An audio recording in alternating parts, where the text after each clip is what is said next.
This is Infection, the survival podcast, recorded live on Tuesday, August 29th, 2017, episode 137.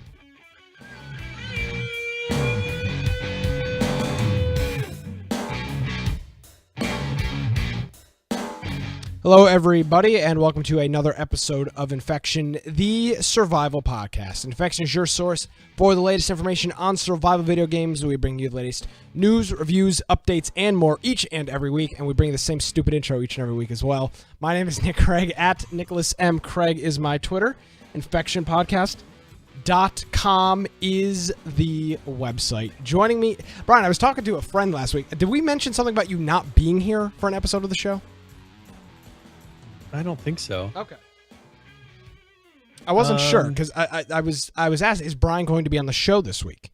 And I guess we made some comment last week about you. Probably talking about ARK. Is that what it was? Yeah, like possibly. Yeah, that's probably what it was. Brian, did you finish your class in time? Yes. I actually finished it Friday in preparation. Congratulations. So I passed that class. I'm now a Java expert. God help you. It's something you don't want to put on your resume. Yeah. I know all about Java. Oh, great. Unemployment. So anyway, I passed that class, so that's all done. So I will have some time to play some ARK this week. Cool. My wife will be like, "What did you accomplish this week?" Nothing. I'll say I built a base. Played video games. Played a video game. Hey, it's for the podcast. The timing works out. It's for the podcast. Yeah. And now that's exactly what she wants. And we're award winning, which is actually a fact. We made our own award. I've got the award on my shelf, 100 episodes. Award winning podcasters. Yes. It's just deal with it. So Can't beat it. No. All right. So if you want to find me at Boise Computer on Twitter, or you're more than welcome to go check out my blog, biteoftech.com. Also check out our website, infectionpodcast.com. On the right-hand side, there's a button there that says join server. And then also on the right-hand side, you can join our Steam group for nice notifications. If you're planning on playing some ARK with us this week, I really would encourage you to join our Discord server and jump in. We should hopefully have a couple of people playing for the next couple of days at least, playing on a public server, official server. So if you click there, join server, that will connect you in. If you don't have the software already, it should launch something to install it and get it all loaded for you. And then below that, there is information for finding our podcast on various networks. So we have a YouTube link there. We have podcast links. And so if you're maybe wanting to get us on the road, or you're looking where you can find us on the web, check out our website. It's all on the lower right hand side. I have been changing some things, so hopefully I want to watch it really closely this week. Why do you do this to me? Well, we need to have an SSL certificate at some point. SSL smash messl. Well, who cares? Google's punishing us for not having a SSL certificate. So I'm going to be watching the statistics a little bit. School is starting. I don't know if that, we'll play with it a little bit, but I'm going to watch to make sure everything so far, like, I don't know, all the podcast apps for me seem to be loading. So what this means is this is when we ask, we do a public service announcement on the Infection podcast, and we ask you to verify that you are still getting all of the episodes of Infection on your podcast app of choice, and that we're still listed in your store or the directory on your app. Try looking us up, because everything on our side shows that it's good. Up on people are still listening, so we hope store. We hope that hopefully that's working. Now speaking, so it should be good. I always get nervous making those changes, because like last time, some little thing and somewhere something delists and you would never know. But according to we thought nobody was iTunes, listening. we're still there. Yeah, it was like, God, 500 people less are listening every single week. Yep. So, but we got that figured out, yes. and so we'll just watch that. I just made the change in the past week. So now that we're doing a show, I can kind of compare tomorrow's downloads, correct, right? Yep. To last week's at the same time. If it drastically drops, then we know, okay, there's an issue with the downloads. We're killing it. We've already exceeded last month's download, so we're doing great. Speaking of doing great, Brian, got this wonderful picture on Twitter from our good friend Musty this week. The Brian Aldridge podcast, as he was listening to it. Yeah, Brian Aldridge. Infection, the infection. Yeah, so the Brian Aldridge A podcast. So, Brian, it's our Canadian version. Brian Aldridge, eh? Yeah, and he said, "Thanks, Brian. With the drive, you make it better." So it's fine. It's fine. it's fine. Oh yeah, thanks for your producer as Next week, what I want to do is make my video like in a very small portion of the corner of the show. Like here, I could probably do it in real time, but I won't. So, yeah. So there you go. We mess up the scene and then spend the next couple minutes trying. Yeah, that's fine. I'm not going to do it right now or anything. So yeah, one thing is this week there is today is the official ARK release, and we'll be talking a little bit about that. I've had a chance to play it some today, and this is something that I've been kind of hyping and saying, well, because there was not really a heads up of what was going to happen today, and so we'll talk about that. I don't know how early on you want to start talking about it, but at any point in the show, let's just jump into it. It seems like it's the biggest story of the week. It is probably, and I'll step out on a limb and say this, probably one of the biggest things that's happened to the early access community, Brian. This is one of the very few games that have had unbelievable success in early access, and now there are and this is important for folks. There are literally copies of this game sitting in GameStops across America.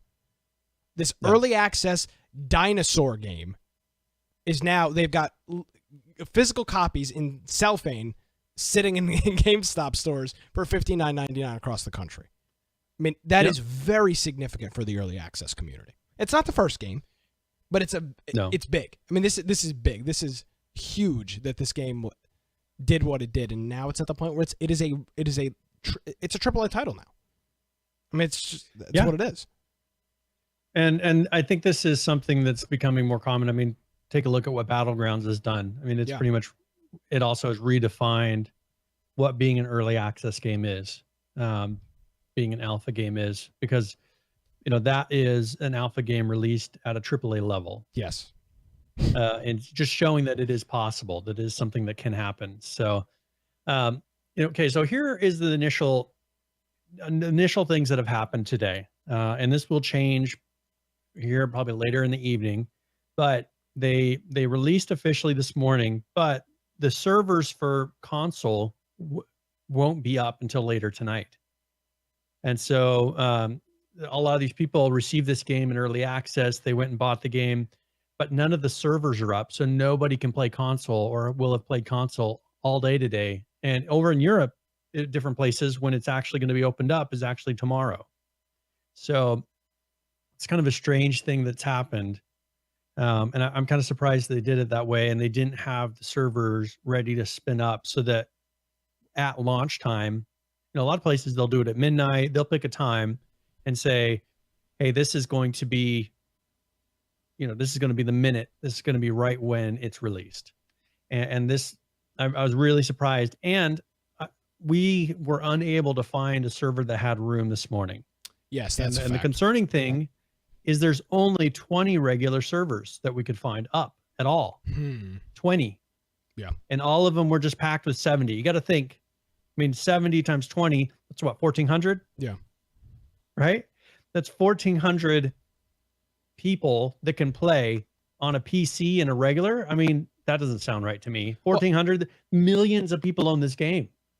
Well, and the other thing to note, according to Steam Spy, again, not the most accurate information, but according to Steam Spy, there are somewhere in the ballpark of 5.4 million copies of ARK Survival Evolved circulating around Steam clients across the world. So you're talking the potential of 5.4 million people owning this game, and yet you're talking 20 official servers that because that's the thing is we filter it by PvP. So let's say, I'm talking of a specific type. So there's PvP, and then you're filtering it for the island, and then you're filtering North America. And for the island PvP version in North America, there's only 20 to 22 servers, and that's just not enough. No, absolutely. We have to find there. Once in a while, someone would drop, and there'd be 69 out of 70 slots, but the issue is we need to have a place where we can get 10 to 15 people on there possibly. And so that's been a concern. So we actually jumped on today, and we'll have to see if we continue. So far there's not another server. I checked a little bit ago. There's not another server for us to go on to in the first place. So we've been playing on a Ragnarok Extinction server, which is one of the ones that resets every 30 days. which I know I was talking with Nick and I was talking to a couple of people about it. Our attention usually isn't held for longer than 30 days on a game. I mean, it just doesn't happen. So it's not a horrible thing. We're getting some PvP in there. We're getting trolls that are coming around and, hitting our base and stuff like that, which is pretty much what you expect with something like this.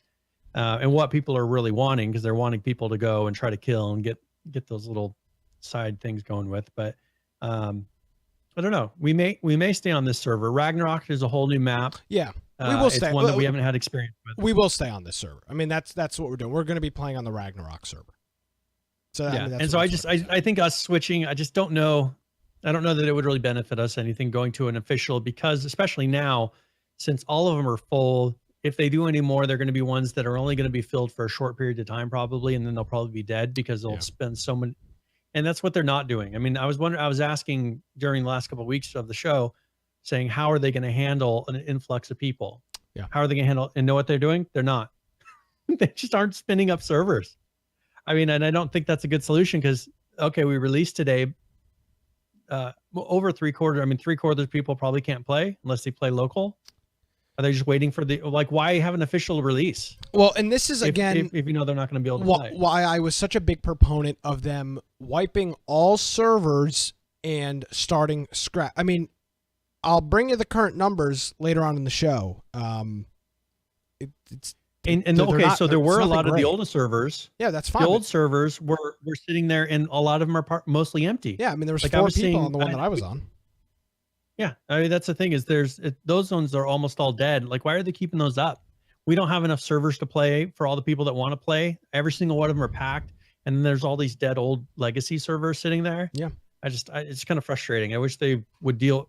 I understand that they don't want to spin up a bunch of servers, but you're not letting the people on release day that want to start on all these fresh servers. You're only spinning up 20.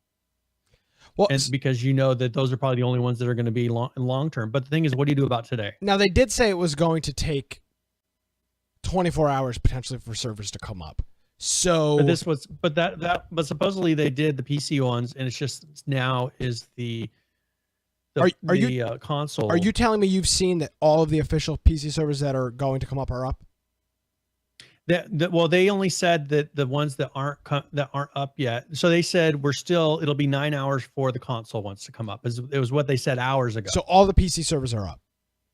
I mean, unless they haven't said, and that's the thing, is they haven't said that they're not all done, but no more have shown up all day. Yeah, well, that's frustrating, because if this is the case, and again, I don't want to jump to conclusions. The game has been, they said that at the earliest servers would be up at 9 a.m. Eastern. Or 8 a.m. Eastern. So it's been less than 12 hours since we would have even thought about seeing servers.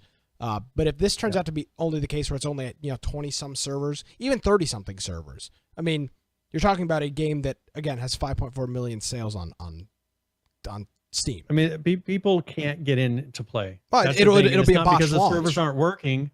That's the thing, it's not that the servers aren't working. They're just not spinning them up new servers. Yeah, and it doesn't take that long to spin up new servers. Well, but it costs a lot to have double the servers running. It costs a lot, and I think I don't understand why you want to sit there and be like, oh, well, let's wait out people's enthusiasm. They'll lose interest.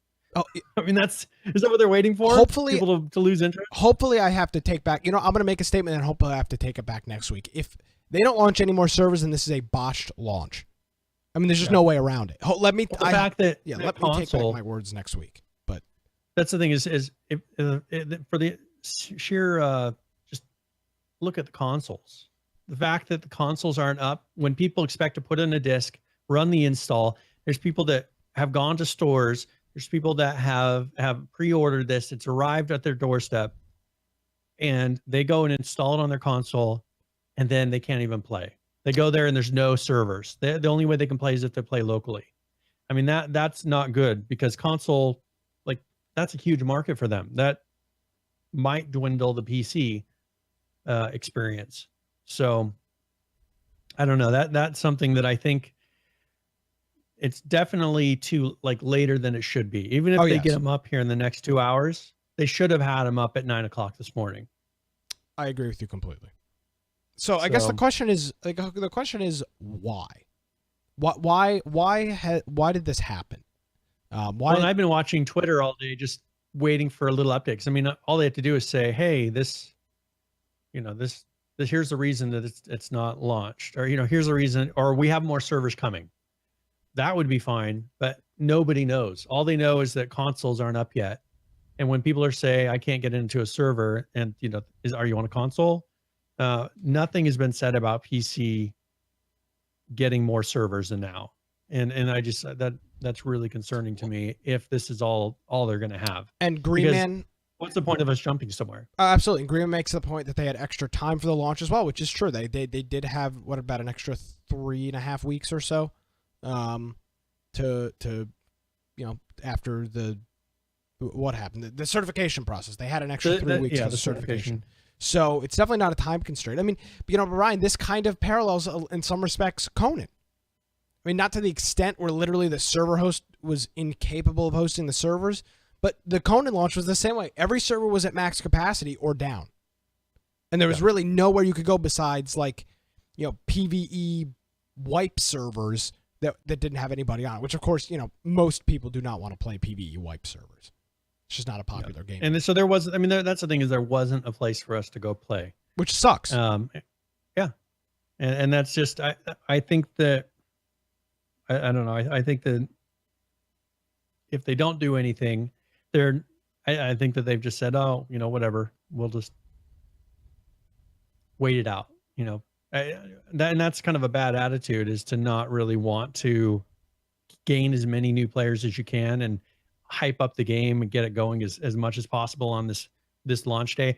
And everything that I've seen, I don't see anything hugely different from the original one. There's a different end sequence, which I've seen some things go by on Twitter, and I'm trying not to look at it because I'd like to actually see it for myself. Of course. And it does the ascension, but there's no direction. Like, for instance, when you go in there, are we supposed to start out on the island? Are we supposed to start out on Ragnarok? Like, I thought the ascension process would be something where it's actually leading you somewhere. And the ascension is supposed to take you to other servers. So where is this? Like, are we supposed to start on the first one so that when we ascend, we go to another server? Like, how does that work? Since you can join any server you want, like, what's the difference? Where does it say what you're supposed to do? It doesn't say anything about it in this post they put up this morning. I didn't, at least I looked around. I didn't see it. No, I didn't see anything either. That said, join the island, and you'll, and then you'll ascend to other server types. Like, what's the point of ascension? Like, why are they doing it? Good question. He said if locally, if you want to switch to this other map, you go into local and then you type some command to ascend. Well, supposedly that means that's what you're doing. You're ascending to other maps. But if you start out on that map, then how do you ascend? Does that make sense? Like, it just, yeah. Well, I don't get it. It doesn't. It doesn't. I think in general, there has been kind of since day one, maybe some confusion with various aspects of the game. I mean, communication has not always been the best. Now, they're very good with updating people on things that are going on. Don't take, don't misunderstand what I'm saying. But there's always been a little bit of, and maybe you disagree with me, Brian. I feel like there's always been a little bit of lack of, this is what you should do. Direction, yeah. Yeah, direction, I guess. Well, okay, so here's the thing. Maybe we don't even know it yet, but they're going to roll out all these servers that have to do with the real thing tonight, like at this kind of the same time the Xbox is happening. Maybe there's ones that are official whatevers, but there's nowhere that they've said what the different servers are supposed to be named, what the different ones do. And so if this is what's happening, they haven't hinted at it at all. And like PH is pointing out, there's 28 servers in North America, Europe, and the Oceanic servers for Ragnarok. That are probably 28 that are probably PvP. Yeah. That are PvP. And that's not very many. Oh, he says 6 of them are no tech, no taming, and primitive or primitive plus. Interesting. So 22 servers. I'm wondering, like, it could be that they haven't even flipped them on yet, but they should say that. Say, you know what? Well, because it would decide. Officially launched. I mean, I'm here at work today, trying to coordinate with Brian with, what are we going to do about a server? We're messaging on Skype, like, hey, what are we going to do? We wouldn't have, I hate to say it, we wouldn't have wasted people's time today during the day playing on a server if we knew that there were more servers coming up later tonight. Yeah. It seems like that's what should be happening, but it's nowhere on their forum. Not a single employee has posted anything about that. And so I just think that might be just kind of wishful thinking on my part. They said this morning, 11 hours ago, they said the Steam update for ARK 1.0, which I don't see 1.0 anywhere. No, it's 2.7. Anywhere right, to even know. 2.8. It's 267 is the current one. Yeah. And it says we'll be going live shortly. Servers will still be a little bit longer. This is 11 hours ago. We'll keep you posted as we go along. Yeah, 11 hours ago. So that was the last update. Well, so that was about 8 o'clock this morning when they expected servers to start coming online. They said that so I would assume that at this point all of the servers are up because these servers came up around, would you call it 1:30 Eastern? Or 2 o'clock Eastern? Yeah, see, I saw it go from 0 servers up to like 20-something servers. And that was around 1 or 2 o'clock Eastern. So it's been, at this point, 5 hours at least since then, and I don't believe any more have come online. Yeah. So I just don't know. I don't know what to expect. And if this is it, it is kind of a letdown for me because I was expecting to have kind of a guided process, like, hey, welcome to ARK 1.0. Like something's happening, other than you spawning in the server. So far, me playing this morning, I haven't played it. Nothing is different from if I were to play 6 months ago. Other than there's some no dinosaurs and whatever things that they've added in there. But all I do is load into a server. I spawn in like normal. I'm gathering wood and fiber and thatch, doing all the same things. And so are you telling me then the only difference between that point and now is when I finally get to the level of the final bosses, and that's the only change? Other than, a few fixes and added on, added stuff, we'll go into it here in a minute with the patches. So I guess, I don't want to, I could, if this was a different game, I'd probably go off right now about how this is par for the course. But it's not. And that's kind of odd for me. So again, I think and I'll make this clear. I'll make this crystal clear to everybody. And I've said this multiple times, and I know Brian feels the exact same way. ARK has earned the benefit of the doubt on this. I will give them until next week when we do the show again, next Tuesday. Everything needs to be in order. Or if we're in the exact same spot, then there will be bashing and there will be a rip down of the game in this launch. But ARK, and this is important for everybody to understand that is listening to the show, might be a little pissed off right now. ARK has earned your benefit of the doubt. Like it or hate it, they have earned the right for you to give them a little bit of time to figure this out, if they're figuring it out. Because they deserve it. Find out after this. Yeah, but they deserve it.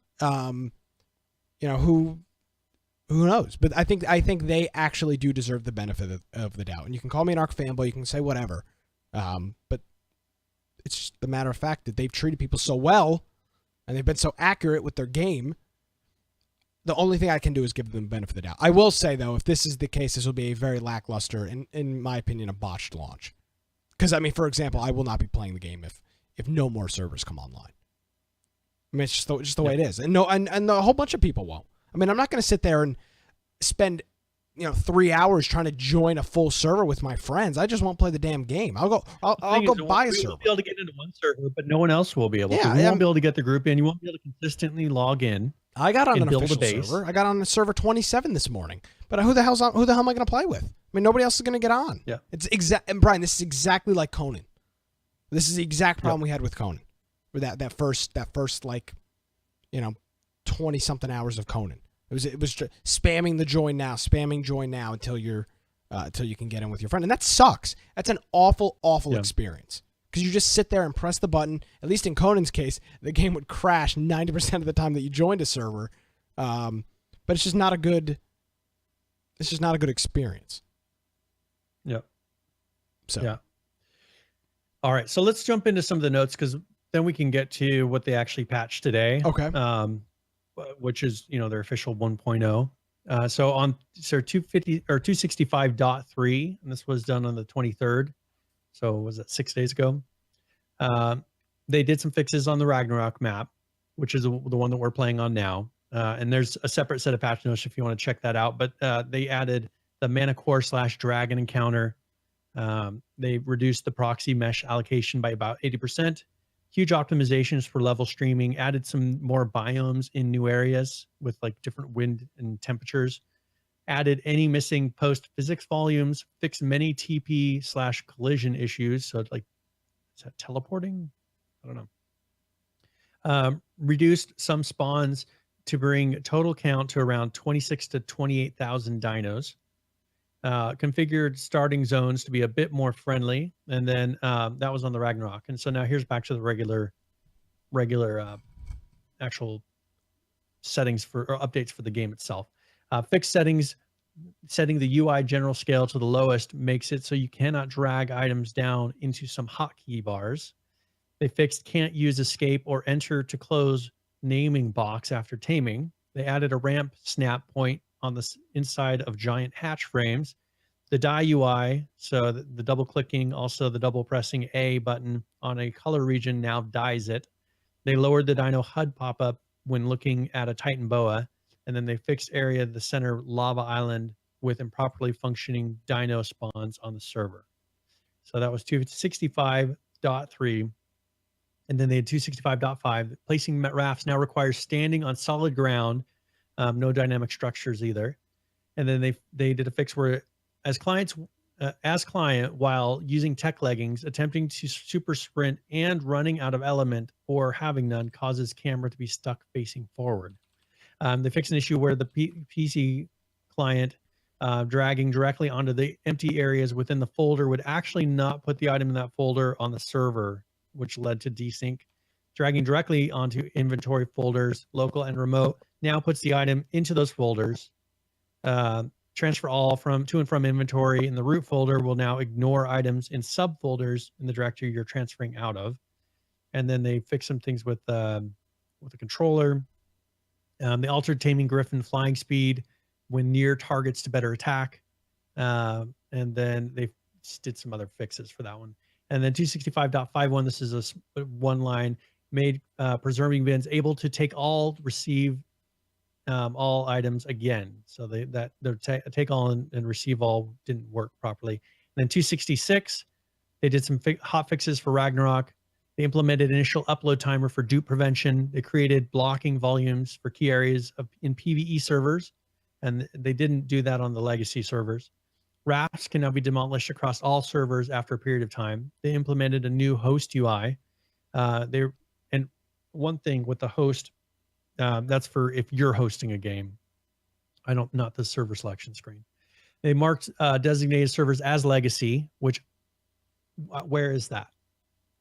It's something where you can hit a drop down box. Yes. And you can say, show me the legacy servers. But in the server listing itself, it doesn't say this is a legacy server. No, you don't know, and it's not it's not showing them correctly right now. Well, the way you can tell, at least I could tell, is that the current servers are like official server something. The new servers are like ARK Survival official the number. That seems to be the naming scheme. But the thing is there's there's a lot of different variations of that. Correct. And so I don't know, and some of the old legacy servers, at least those type of names are showing up when they're not supposed to be. So it gets kind of weird. We had to jump into a couple servers and find out if they were legacy or not. Yeah. By seeing how advanced things being built were on there. And so that's just kind of an issue that I wish they would have put leaving a little symbol or something in the name saying this is a legacy server.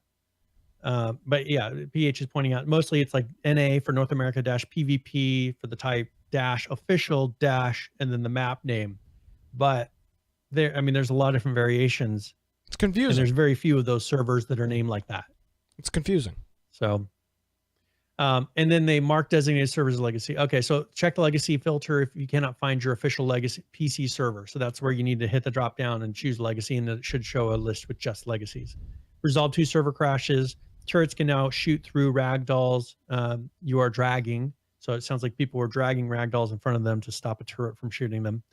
Fix a rare issue where local profiles would sometimes corrupt, and then Primitive Plus now has its own save directory. Now we're to 267.0.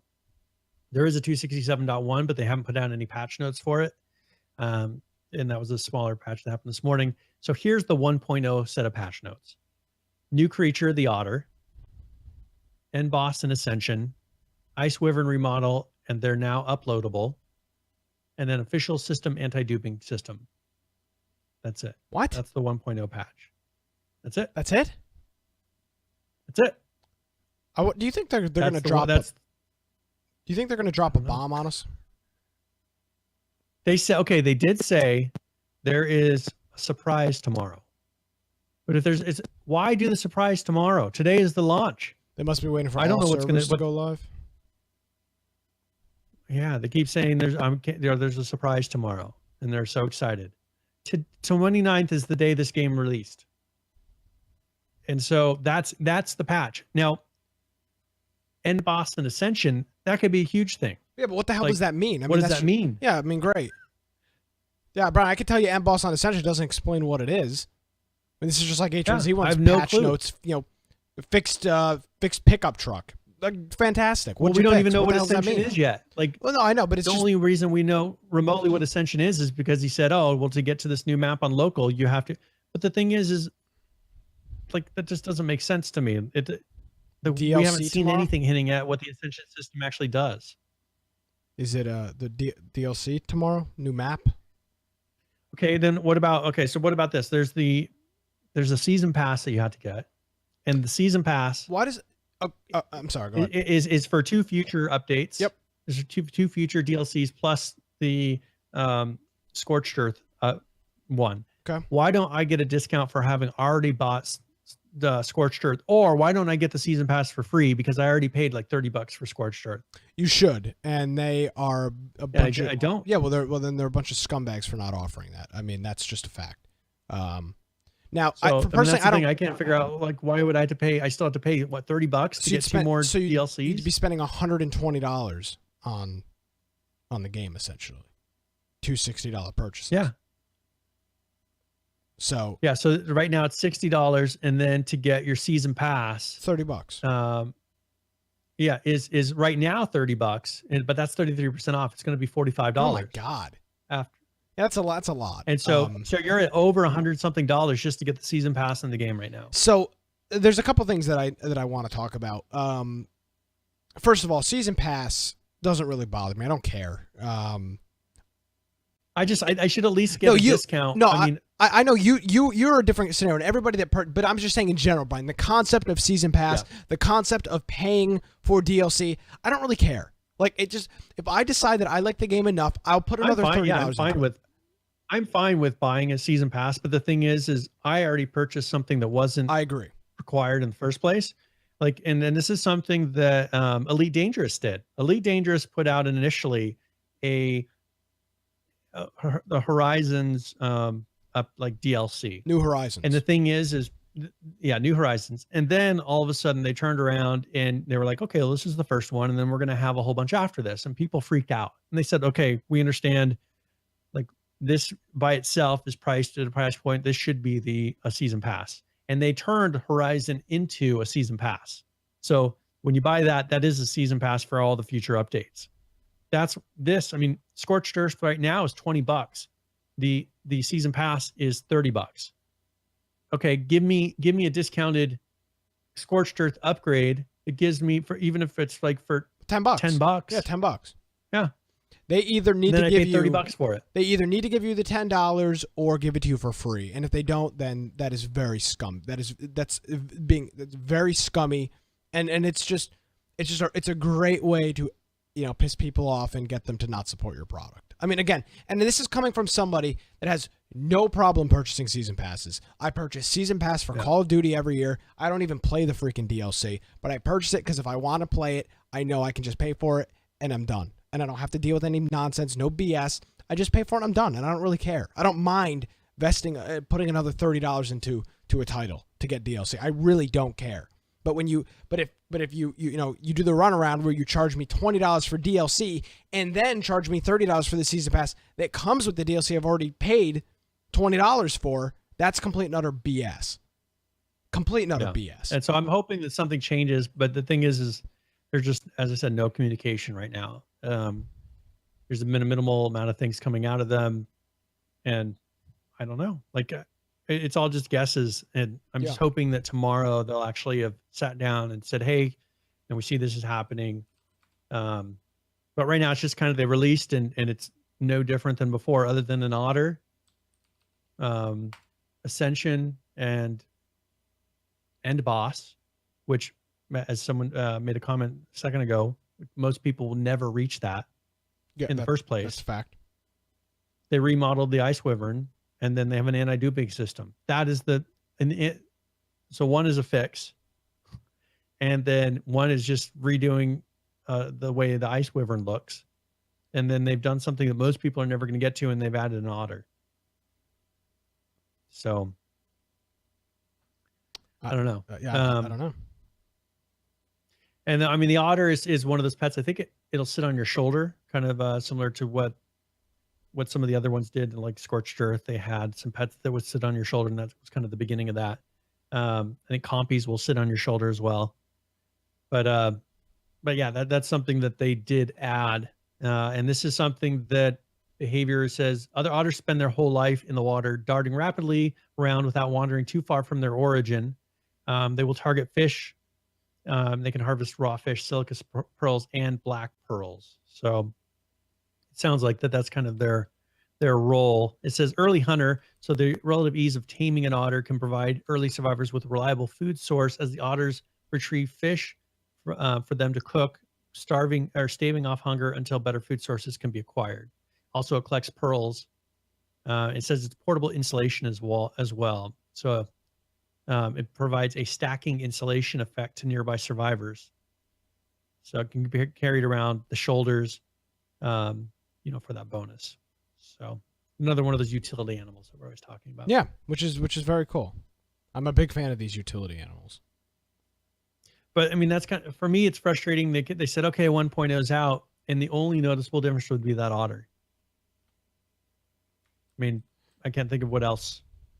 What else am I going to notice playing today versus playing yesterday, other than an otter being out? And so that's what I don't get. And since we're playing on a server that's going to wipe it in 30 days anyways, we could have played on that before. Like, yeah, absolutely. Just get a server at the end of its wipe. Like, for me, there's just so far no difference between yesterday and today in the game. So, it is. They better have. Okay, I'll say this. They better have a really kick-ass launch surprise thing tomorrow. Like it better be next level stuff. Or as you say, Brian, this is a very, a very. I don't know what the word you'd use, is a kind of a lukewarm launch.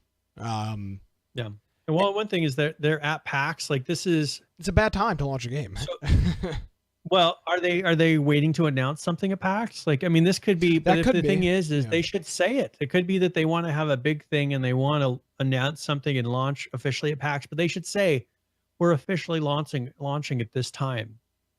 I agree. Like, expect big news at this time. Something's going to happen at this time. I can jump through all of the different ARK people's Twitters right now, and most of them haven't posted anything all day. Maybe just a few. So here is from Jeremy, who's the one who came on our show, right? ARK. No, not ARK Jeremy. That's we didn't ARK Jeremy. We didn't have ARK Jeremy. So he said this morning, going to be a super fun ARK surprise for tomorrow. This is 4 hours ago. Okay. I almost can't even believe my eyes, but there it is. Wow. So okay, what's that? Well, no. Okay. So then if that's the case, and if this is the case, and I mean, if it's actually a really unbelievable thing, then I guess our problems will be solved. We really won't have a gripe. And again, I have to give them the benefit of the doubt, Brian. I mean, it doesn't have to be fair. You don't have to like it, but they've been reliable in the past with stuff. I mean, it's just, I have a really hard time sitting here and going, it does piss me off that they didn't release the entire game at one point, because again, that is the difference between early access, game developers and somebody like Activision or EA is a bad example, but Activision or Blizzard, which are the same company now, but these massive game development studios. When Call of Duty releases, and I always use this example, when Call of Duty releases, it's out on November 8th every year. I think is the day that releases. November 8th every single year. It's just that's what happens. November 8th. The game is there. The entire game is available to you on November 8th. Now, there may be some server issues expected the day, the launch day, but the game is there for you every single time. There's very rarely an issue where the entire thing doesn't work. Very, very rarely. So, but that's the difference between... And so here's what they said. And this was 56 minutes ago. PS4 unofficial servers are now rolling out. Okay, so they're launching the unofficial ones right now. Okay. Within the last hour. Official Xbox servers are approximately 2 hours away, so that should be in another hour. So PS4 officials, they're not even saying yet what's going to be happening with those. But yeah, so 2 hours for the Xbox, but still not a word about PC of whether it's complete, whether there's more. They're not talking like PC's not done. Well, all we know is that there's a big surprise, big thing. Can't believe my eyes. I guess we'll just have to wait and see. Sometimes I really... Well, and the last thing, like Jat, he's the last one who posted. He's the guy who does a lot of the server stuff. And he pretty much just said, and this was this morning, we're still rolling out the servers. Please be patient. And the thing is that was, and then 6 hours ago, we're hard at work to get them up. Sorry for the delay, guys. But the thing is okay, now where is the actual update since then? Like, did you do it? I mean, did it happen? There should be something saying PC servers are officially up, but there hasn't been a word. Yeah. PH's big surprise, 10 more servers. I don't know. They were like Unreal Engine tweeted and said, it's Dino Day. Is it? Like, doesn't appear so far. I mean, if the game is not fully launched, I don't see it. Well, and that's what's so frustrating to me. And again, this is, hopefully, Brian, hopefully early access as a group learns from this launch. I mean, I can only imagine what it takes to do what they're doing. I'm not taking away from that. This is an unbelievable undertaking that these developers and these engineers and social media people and server people are working through. It's an unbelievable task. I'm not taking anything away from that. But your official release date in the gaming industry, in the gaming world, means that your game is released that day. Yeah. Not the day after, not 9 hours after that. It's available at midnight. That's how this works. When you go out and you stand in line in front of a GameStop to get a game at 11:59, when the clock hits 12 o'clock and you run out the door with your copy, and you go home and pop it in your Xbox or PlayStation, it's ready to go.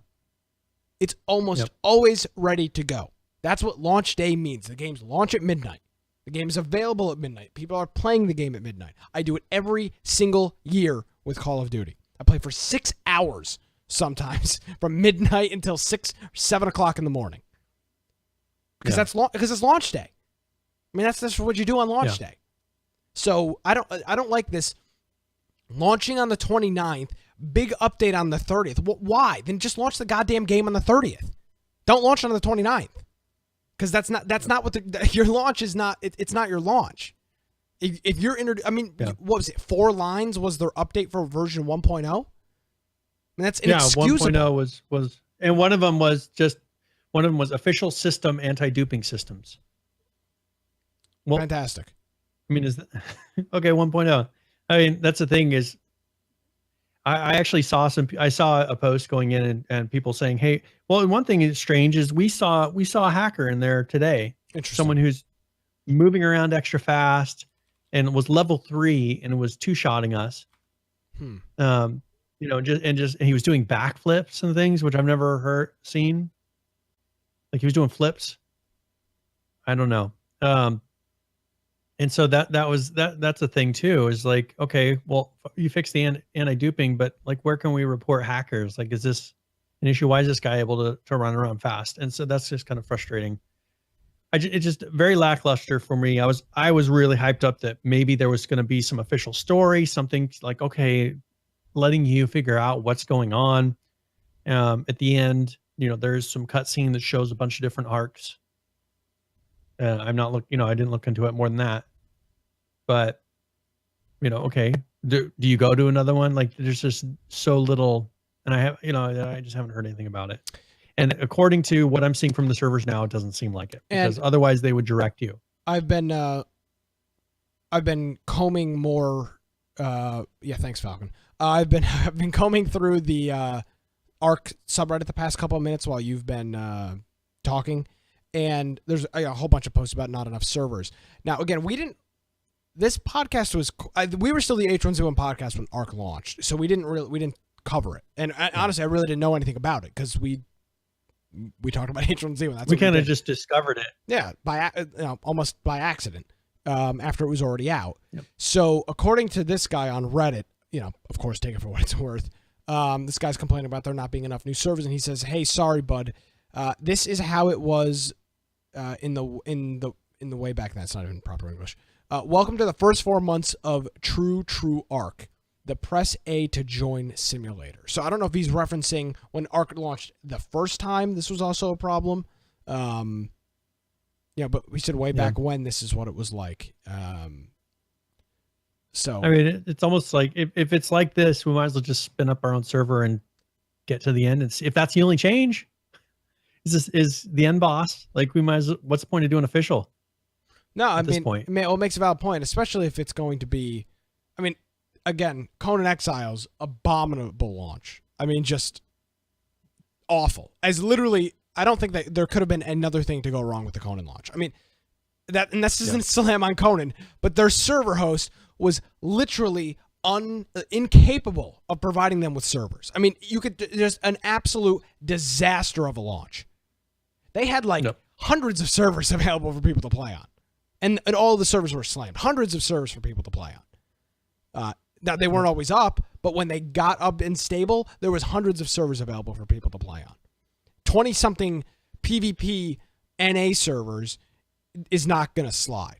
I mean, I'm just not going to play the game, Brian. That's what it comes down to. Like, I'm not going to sit here and spend my life pressing A to join. I've got better things I can be doing. So I don't know. I mean, I'll give you my opinion, but I guess at this, we may have to roll back everything next week. Yep. So... yeah. Anyways, that's my take on it. And I hope we're wrong. Next week, I hope we say, but imagine how many people, for instance, are going to be doing returns, and they got the game, they can't play it. How many people are going to be requesting refunds? Well, on Steam, that's easy. Buying it from a store is not so much. GameStop is not going to give you a refund. I mean, with Amazon, if they send a disc, you could send it back, say it didn't work. Yeah, you could do that, absolutely. But I'm saying there's a lot of places that won't. Once that cellophane is cracked, GameStop, they will not take the game back. You could trade it in for GameStop points or whatever nonsense they've made up. But, Walmart will take your game back, no questions asked for the most part. But, yeah, I mean, and the other thing, too, is, unfortunately, they have, I think, led people to believe, like, for example, I'm sure there were a lot of people that played ARK way back in the day that came back for the launch, and now they're sitting here like, oh, what the hell is this? I can't even play. Yeah. There's not even any servers available. So, and that's the important thing, too. That we always talk about first impressions, and I ask every single developer that almost every developer we've had on the show, I ask them, I played your game months ago, I didn't like it, tell me why I should come play it now. And I can guarantee you, Brian, that there are people that played the game months ago, year ago, didn't like it, see that the game is launching today, are going to install the game. It's a 20 gigabyte download. It's a very large game. It takes forever to install. Even on fast internet, you're still talking 20 to 40 minutes to install. 40 minutes, maybe 50 minutes. You get it installed, and you can't play. And so now you've got people that already had, looking for the game to change their opinion on everything, and now they're back at square one. They say, again, screw ARK, screw the developers. I'm not playing this stupid game. Toodaloo. I'll see you never. Because you're never doing another official launch. Like, this is your launch. So hopefully that's not the case. Because, again, I want ARK to succeed. I think it's a really cool game. But who knows? Well, and that's the thing. By now, like, they're winding down business hours. A lot of them are out of town. I don't know. I don't know what they're going to do tomorrow, and we'll find out. if nothing happens, if it's like, oh, we released the Phoenix and that's their big surprise. I mean, is that enough? I mean, it all depends. Still, all the other stuff's all messed up. There's a whole lot of stuff. We're going to play a local. I mean, play a local. I mean, that's pretty much the options that they're giving right now. Play local or play on, unofficial servers. Do whatever, but there's just not enough. So unless, now maybe since the old servers are dead, you can go on there and play. I mean, what's the difference at this point? Yeah. If there's only 4 people on a server, other than they'll wipe you when they feel like it, those 4 people. Yeah. I hope I have to bite my tongue next week. So that's all I'll say. I hope I have to backpedal everything I just said for the last 45 minutes. I hope I just have to backpedal for next week's show. I really do. But unfortunately, I don't think that's going to be the case. Now, there may be some things, again, I don't know what this announcement's going to be tomorrow, but it should have been today. Or just wait to launch your game. Yep. Plain and simple. There's really no way around it. Yeah. So far, that's the thing is, I was planning on playing this all day and us all having a good time with it, and it's just right now, it's just not very much different. So. Yeah, absolutely. I think a lot of people were expecting and ready to play. Because unfortunately, well, it's not unfortunate. It may be for you, for some people. Unfortunately, to really kind of get a stronghold in ARK right off the bat, you've got to put in hours or have a whole bunch of people playing. You really have 2 options. You have a whole bunch of people really playing, you can get a lot done, or you have a couple of people playing that put in a boatload of time. And I think we were prepared to have a couple people put in a whole bunch of time. And so far, I don't know. Are you going to play this after the show tonight? I'd guess probably not. We'll see. My wife might be getting home, so it just depends. But just in general, it's just, it's lackluster. You're not like I'm not itching out of my. I'm probably not going to see anything different than what I've seen. That's the issue. Is I don't feel like me playing today is any different than playing yesterday. I had about an hour's worth of time between when I finished dinner and cleaning up and doing this show, and I had no interest in hopping into ARK because I read what you guys were writing in Discord about it. I just had no more, and I'm not itching. If this was like a full-on launch, I'd be like, all right, we're an hour in. All right, let's wrap the show. Short show. Let's go play some ARK. I could care less about playing ARK, right? Honest to God, I didn't even have it installed on my desktop. I had to do that when I got home. It's just, yeah. And here's the thing: I'm ready to play. I'm more than ready to play. But I'm not like. That's the thing is, I'll check after this, and if maybe a bunch of new, maybe some of the official servers will have rolled out, and there'll be some fresh servers.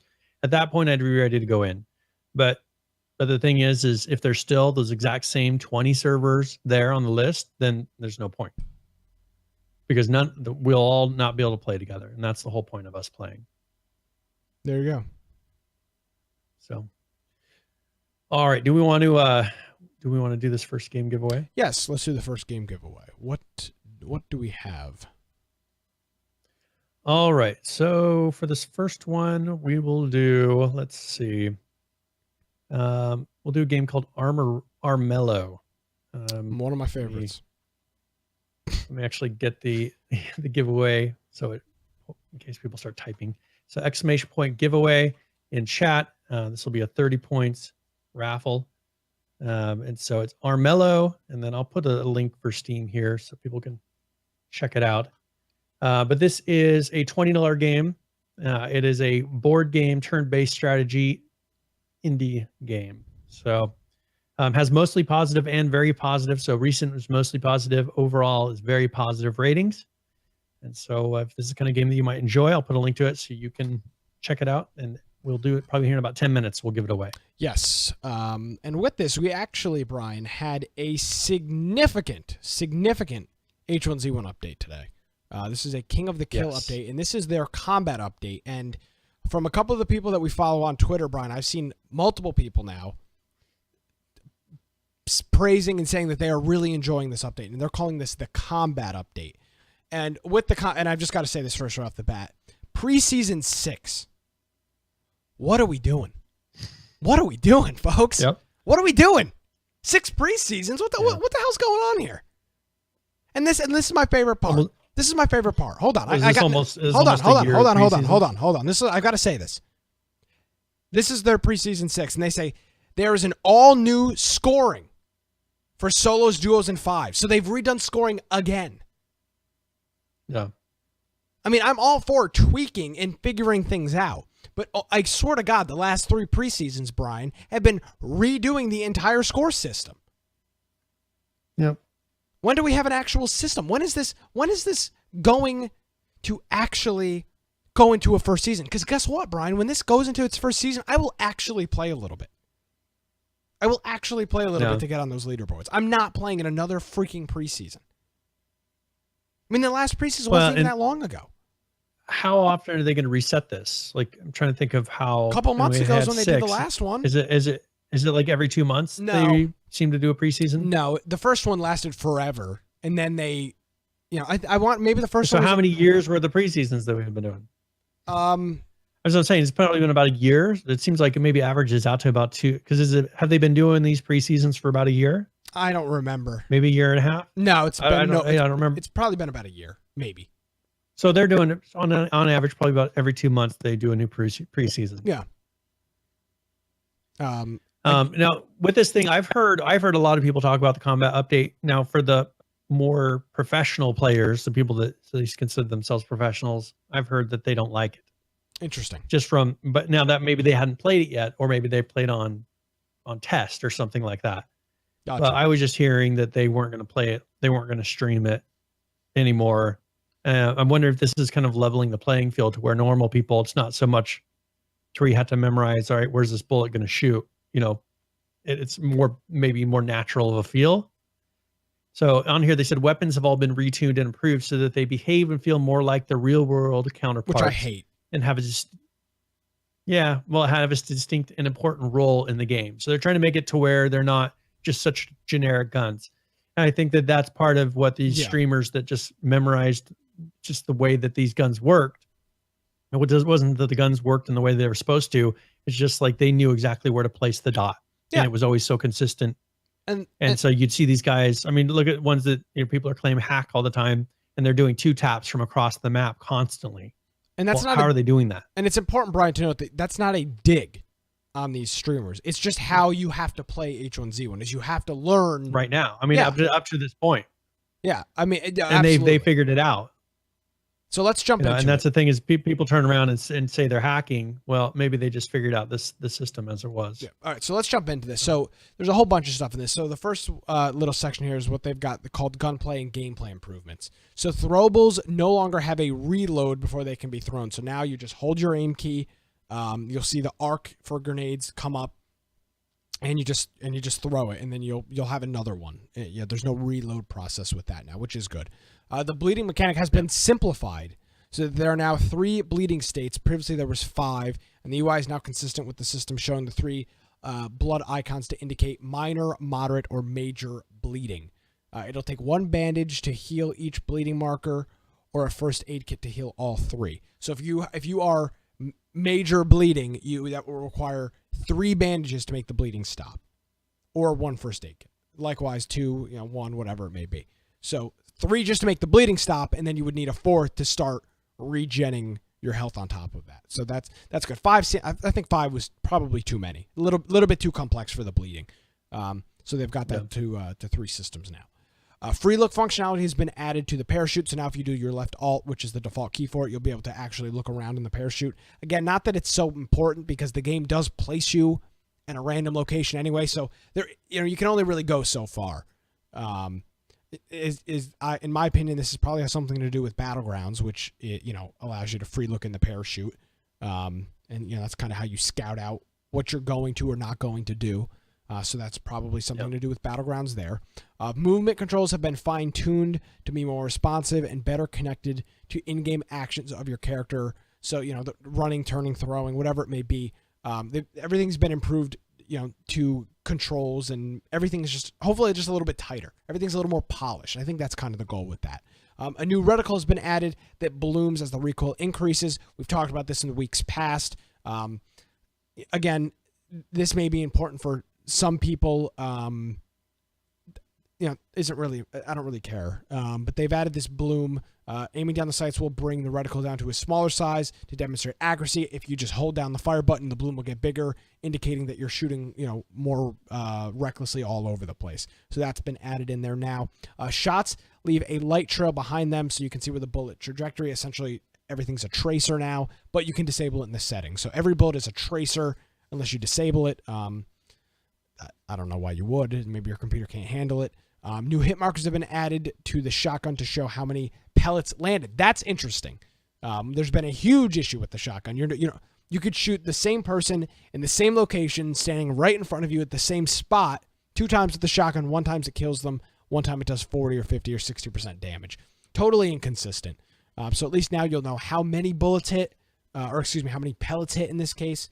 Hopefully it'll give you a better idea of, are you just missing your shot? What did you do? So that's good. And you can now move while looting, which is a plus now. Now, a couple of weapon improvements. They've actually added a new weapon. They've added the Hellfire 4-6 submachine gun.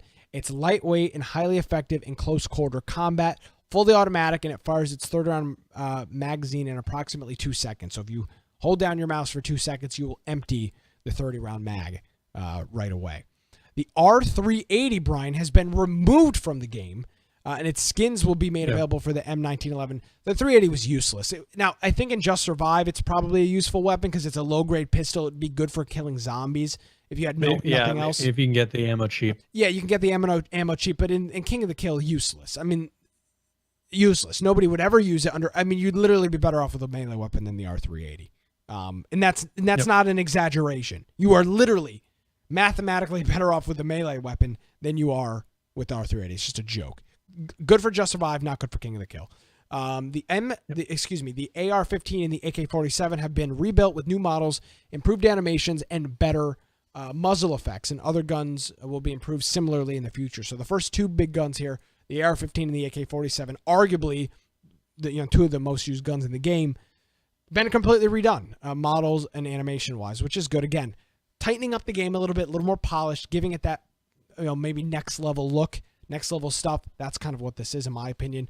All weapons have had recoil, cone of fire, and reset time, tuned to improve overall feel as well as help reinforce their intended ranges. So they go through weapon tuning for every single gun. I'm not going to read through all of these, but they've got every gun listed on here.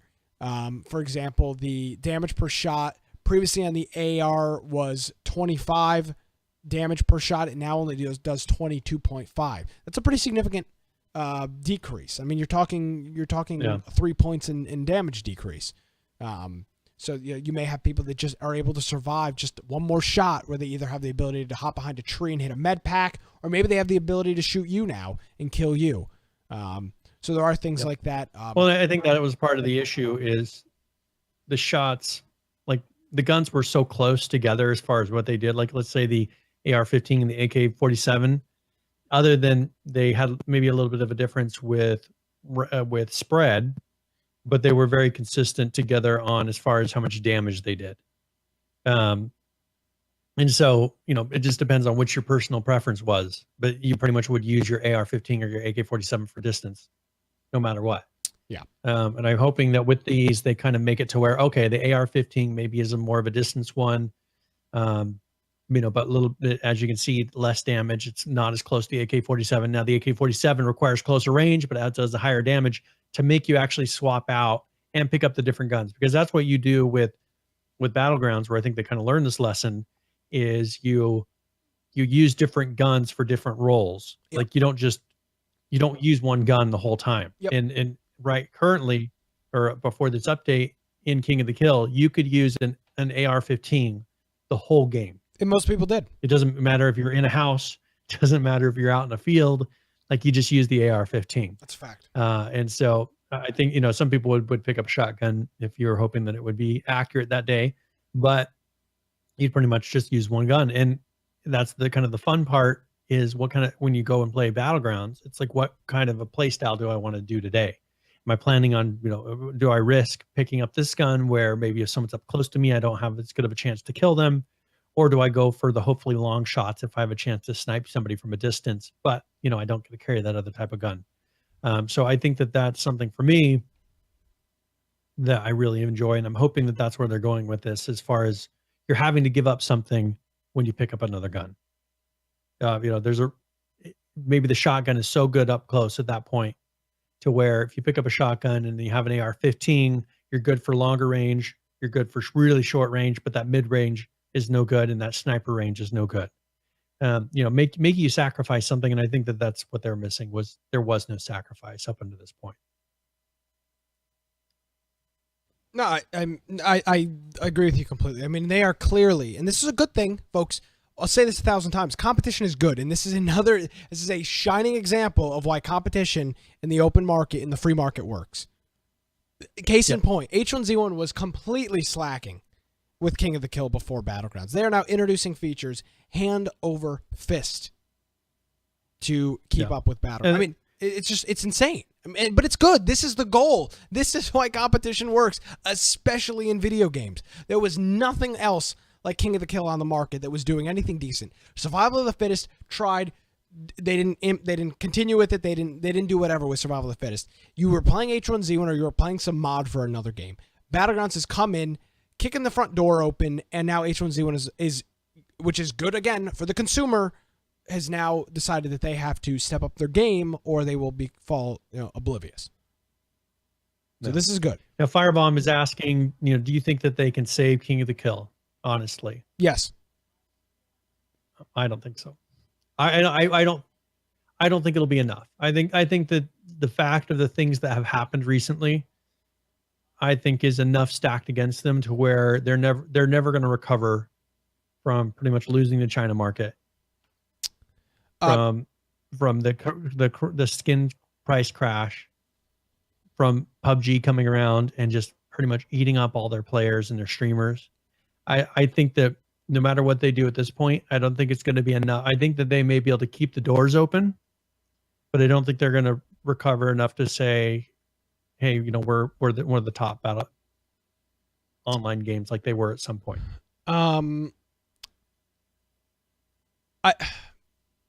Here's the thing. I don't know what does save King of the Kill mean? Well, I mean, what does that mean? I think they'll keep the doors open. For me, it's being able to keep the servers on. Oh, no, absolutely. That's pretty much, I think that's all they'll be able to do. But I think what he's getting at is, do you think they're actually going to recover to where they're actual competition in this genre? They absolutely can. They can totally win me back to King of the Kill. I'm not unopposed to playing King of the Kill. But when they are constantly introducing preseasons, again, we've said this a million times about these games. I'm not going to go in and rank up points on a preseason system. It's not going to happen. That's why people don't invest time on the test server, because everything gets wiped. Everything gets destroyed. I mean, nobody wants to invest time and effort into something to know that it's going to be gone. Now, you can make the same argument about official wipe servers that wipe every 30 days, but that's a play style you're choosing.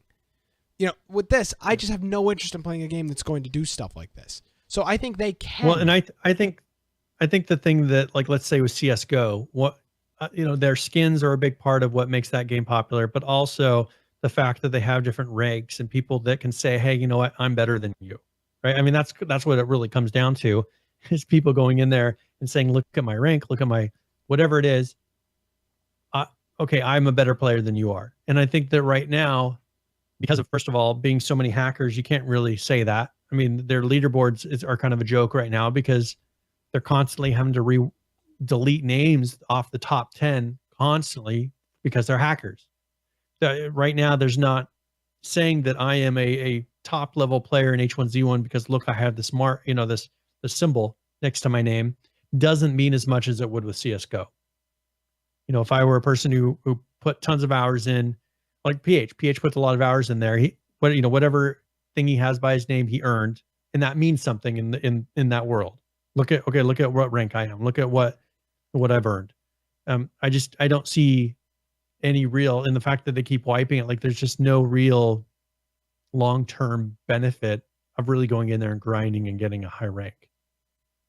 So I don't see it. Yeah, absolutely. I mean, you're spot on. So do I think do I think H1Z1 can get a foot into the market? Can kind of play a Stop part? the free fall is kind of what Stairway said. I mean, stop the free fall and level out again. I mean, are they free? Are they free falling right now? I mean, their player numbers are. If you look at the statistics, okay, we'll look at them. They're actually dropping quite. Well, okay, let's pull those up during the current players. We can kind of investigate into that a little bit because I'm curious. But okay. seriously, and I'll send you some links so that you can maybe pull them up on your screen so you can see, because I'm looking at the overtime numbers of, first of all, people that are streaming it on Twitch. Oh yeah, we know that's way down. That's dropping at a pretty big rate. The geography is something that still, it's about 50% China, but that doesn't really mean anything because those are only percentages. Based on the whole total numbers. There's less people playing overall, from what there was a while ago. And then the concurrent players, I mean, if you look at that over the last month, it's at almost a 45-degree angle down. You know what I'm saying? Yeah. No. So yeah, so we'll pull up those numbers. I'll link to you. I don't actually you could, if you want to pull them up right now, I could put them in there. But let's do this during current. We'll do this after current players. Okay. Well, I'll put it in the notes here, and then when we get to that point, you can pull them up, and that'll kind of give a little bit of an idea of what I'm talking about when I say, it's in a free fall. Because if I were falling towards the earth at a 45-degree angle, I would consider that a free fall. Enough of a free fall. All right, Mr. I'm not going straight enough to. All right, Mr. Math Man, and your angles and your all your math. Well, you know what I'm saying? Like if a plane was constantly going that direction down, I would be nervous, because eventually it's hitting the ground, and I want it to level out. I don't mind it going up so much, right? It's a perfect It's a perfect segue to our end of the show clip. That's fantastic. So I guess I'll just say this: can they plant a foot into the market and be a respected game for a respected battle royale game? Yes, I absolutely think that is possible. They've got a whole bunch, because they did reach that point. I mean, that's the thing, is they were the battle royale game, and then something changed, and it's got to be a lot of them trying to change that perception, and they can, because people perceive them as being right now a lousy game, just because a better game came out that has all those features that they kept saying, eventually we'll do that. Yeah. Or they, didn't even promise. A game came out that had everything that people were wanting in that game. And now they're starting to release it. I mean, if they can get it all in there are things that are enjoyable about King of the Kill. Yes, there are. I'm not going to pretend that it's not. You'd be a damn liar if you were going to sit here and say everything about the game sucks. You are, and this is anybody listening. Not going to say you're lying. You're lying to yourself, and you're being unrealistic about the situation. Is the game perfect? No, it is far from it. But the thing is, if you have a choice between two games and you're like, okay, well, this one I think is better than the other one, you're going to go for the one that you think is better. And I think that's what's happening right now. They have to get that to where they're at least close, or if they can pass. I mean, that'd be a tough thing to do, but try to pass and say, all right, hey, this may have these features, but hey, look what ours does. Yeah. And if they need to provide something they think is better. And let's do the giveaway quickly, and then I want to get more into there's more notes associated here. All right. Nissan Communications. You think he's gonna play that? What game? No, it is it's a board game. No, definitely just re-roll it. Revic. Okay. Yeah. Stairwave. Congratulations, Stairwave. And for anyone wondering, we're just Nissan's a friend of ours. He always enjoys entering the raffle, but I don't think he actually wants the game. Yeah, there we go. Give it away again. Yeah. Get him out of here. Okay, so yeah, Stairwave, congratulations. I will send you a link. We'll have a Steam code in there, and you'll be able to redeem it. Of course, and that'll Stairwave, be before the end of the show. A long-time friend of the show. He's our almost our exclusive Reddit hype man for promoting our shows across subreddits. He did actually send, I think it was him, sent a link today in Discord. Somebody was talking about. I think that was somebody else who posted that, but he found it. Somebody was it was somebody else, but he sent a link. Somebody was posting about us in the PUBG Discord for whatever reason. So welcome. PUBG viewers. If we could only have a fraction of the people that play PUBG listen to our show, we'd be in a fantastic spot. I know. I'll take 0.01 of 1%. Yes. And actually, if you are interested in a PUBG show, we do our good buddy Dan over at the Hot Drop podcast is a PUBG show. He does his show weekly on YouTube. I don't know exactly his release schedule, but if you want to follow him on Twitter, it's at Hot Drop. Hot Drop, HOTDROP podcast is his Twitter. And so he did change his release schedule a little bit. So he's doing a little bit shorter show of the regular episodes. Gotcha. So he's doing weekly a 30-minute show that's about like the news of things that have changed in the game. And then he's doing what he calls hot drops, which is going to be separate releases through the week. Cool. So that way he's getting more content released. And the shows won't be quite as long, so that you can kind of pick and choose what you like to watch. Oh, there you go. So check them out if you're interested in, PUBG and you want exclusively PUBG. We cover news when there is, but there's not always a massive story every week. All right, let's jump quickly back. One thing really quick. Fat Chain Puller, he brings up a point, and this is something that we've been talking about, and we kind of did talk about it last week. But China is going to be banning VPNs by the beginning of 2018. So they're going to be blocking VPNs. Yeah. So, and that's how a lot of people were playing on different servers that they normally wouldn't play on. And so that's going to be changing at the beginning of the year. And so right now they have the ability to, and then also China doesn't allow them to stream the game anymore. Yes. And what you're talking at about, some point, maybe when they do the VPNs, if they then turn around and say, hey, you know what? You can't play King of the Kill anymore.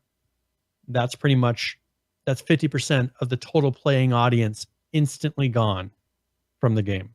So that would be something that would be a nightmare situation for Daybreak. It would be an absolute nightmare. Okay, well that's obviously interesting stuff.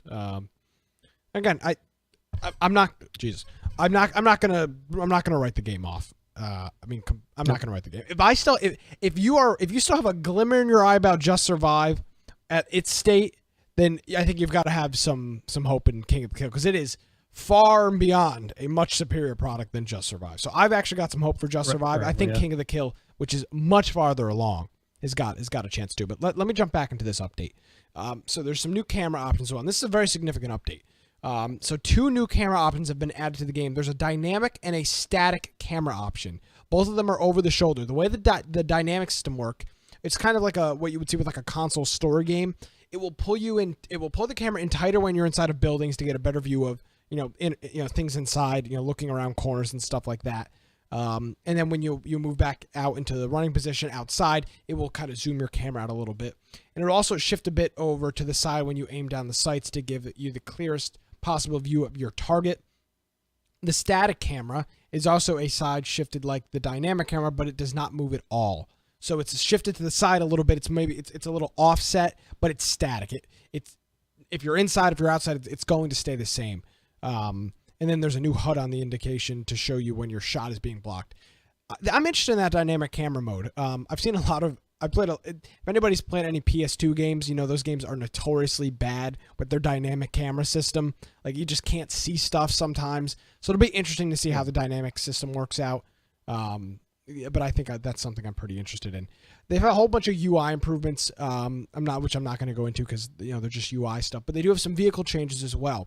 So all passengers can now use the vehicle inventory even when it's in motion. That's huge. That is a big change, and also that change needs to come to Just Survive, because it's a huge pain to hop in and out of the driver's seat to dump things into the inventory, and then you can't use it while it's driving. So that's very stupid. The ATVs no longer require a key or hot wire to start, and the ATVs no longer spawn with keys or biofuel. And then the ATVs have had their downforce increased in order to achieve achieve better high-speed stability. Double the number of ATVs that spawn in the arena, so this is their spawn area. So you'll have more chance to screw around with those if you want. Raise the spawn cap for off-roaders, pickup trucks, and police cars by 17%. This is to make sure that the new POIs are properly populated with drivable vehicles. So it 17% may sound like a big number, but from that description, Brian, it sounds like that the new vehicles are going to be spawning in the new areas. So you're not going to see 17% more vehicles across the map. You'll just see new vehicles in the new areas, which of course makes sense. Instead of thinning out the vehicles that were already in the map, new vehicles spawns across a decent portion of the map. They tend to try to limit the number of vehicles. Of course. I would be fine if they eventually lessen them even more. But but there was a time when it was pretty much just a car, people going around in cars at the end of the match. And it hasn't been like that as much. Like I haven't seen that happening when I played. I just don't see a circle of cars going around because it's so difficult to shoot them anymore. I think that they've been able to fix that. Now, another big thing too is improve the vehicle flip functionality to prevent over flipping. So what happens is your vehicle would be flipped and then you'd flip it and it would flip kind of like Halo 3. If anybody's familiar with flipping vehicles, sometimes you just flip forever and you could just never get the vehicle to sit back. Now this one is very big as well. Vehicles will no longer give you the cannot exit message when they're parked in tight spaces like garages. And instead of just kind of popping up to the roof, you will exit at the nearest available door, which is of course important if you're trying to wedge your vehicle in somewhere to either protect it or disguise it from being seen. That could have always been an issue. And then a couple of other things that have been adjusted on the vehicles as well. Footwear, they've done a tuning pass on those. Again, all this stuff will be in the show notes. It's just not overly too important. There's some new, of course, we talked about the new POIs already. Those are coming into the game. The new POIs are going to be in E5, C6, I7, F4, and G3. And then there are some world improvements as well. They've added leaderboards back into the Fort of Destiny. Now, July of 2015, and I remember this very specifically, Brian. It's a date that haunts me every night when I fall asleep. July 2015, those damn leaderboards were supposed to be in the game and working. So since then, July 2015, Brian, since then, they've never worked. They were promised, they were on the roadmap July of 2015. They never got done. Yep. They're back in the game now. So God, I hope that they figured this out. I don't think they're actually activated. I don't think they're actually show numbers on them yet from the screenshot that I had seen, but the physical boards themselves are on the walls now. Why? Why would they put these in there if they're not done? Well, I don't know. Maybe I just saw a screenshot from one of them, and so maybe they have turned it on. But from any screenshot I've seen so far, I didn't see them all on. July 2015. Yeah, that's when that's when these things are supposed to be in the game, implemented and done. And what about the web? The web interface too for these? I mean, they do have the web interface. Well, they have. Yes, they do have. They do. But it was supposed to correlate with the in-game scoreboard. That has not happened. But nevertheless, that's in the game. I'm sorry. It's just one of those things that just pisses me off because it was like, you've been saying for years, literally years, that this feature was supposed to be in the game. So a couple of other world improvements. And now there's something new as well. A new skirmish mode, which skirmish is their limited weapon set mode. The ones I really liked was 308s or shotguns. Really liked that game mode. Yeah. I sucked with the 308, but it was cool that I couldn't get mowed down by an AR or an AK in the distance. So it was either pinpoint shots, getting killed by 308s, or close range battles with the shotguns. And honestly, the shotguns being a little buggy almost made that game mode I think a lot better because it was just kind of inconsistent and you just you'd bunny hop and shoot your shotgun. That's essentially what it would turn into. Now there's weapon roulette for skirmish. And this is a standard BR mode, except all of the players in the match start with the same random gun in the hand. It's kind of like gun game, if you're familiar with that concept. And no other guns or ammo will spawn on the map to loot, but you'll still need to scavenge, to go around for other supplies. So if you need helmets and body armor and stuff, you have to get that. But everybody will spawn with a gun. So it's kind of like gun game. Yep. And then they go into some of the other rule sets with that. But that's their new thing, weapon roulette. Now, they've added hosted games, which we've talked about for a little while. They've had these hosted events, hosted games in there. They now have the support for duos and fives. They've added an admin panel to make the commanding a little bit easier. And then the new admin commands include broadcast, summon, and then pause toxic gas. And these are really for streamers. You can fill out an application if you want to have access to this. General, a couple of different things in here. Ping lock has been improved so that it picks a more appropriate home region based on your actual geographic location. This has been very important. Improved anti-cheat systems included heightened game client security, which is good. Increase the initial parachute spawn area by 25% This is big, Brian. So that by 25%, so that players are a bit more spread out as the game begins. Huge, because you'd fall in the same spot with the same people every freaking game, and you'd be dead. Games are now limited to 150 players per match. This helps with the overall balance. The gas phase has been tuned and now includes the ability to be skipped entirely based on the remaining population. They are going next level with some of this stuff. I mean, these are the biggest complaints we've had. There are some games, and Battlegrounds has this similar issue. Sometimes by the third zone, there are 10 people left, and sometimes there are 70 people left. It just depends on the game. It depends on where people spawn. It depends if the lobby's depending on how ballsy the lobby is. If everybody's going out just to kind of shoot and kill, or people camping, which isn't a knock, but are people camping? So now it may just skip gas altogether and speed up the game process and make the game a little bit quicker, which I love. Slightly lowered the possibility that the match will end in a city, which I kind of disagree with. I think the city end games could be good if they built the cities in a proper way to facilitate that end game style. For example, in Battlegrounds, some of the best game ending spots are inside of cities because the cities are just built well to facilitate that kind of gameplay. You're ducking behind buildings, you're going up on roofs, you're shooting through windows. H1Z1 doesn't really have that. So I can see why they are moving away from the zones ending in the cities. A couple of other things in here as well. And then the new the H1Z1 Invitational Crate, which we talked about last week, is in the game. Plus a whole bunch of bug fixes and a whole bunch of known issues. A very significant update for H1Z1 King of the Kill. So previously when we were just talking about, can H1Z1 get back to a level? Updates like this, Brian, consistent updates like this, there are so many huge things in this update. Dynamic gas that will skip based on how many players are left alive.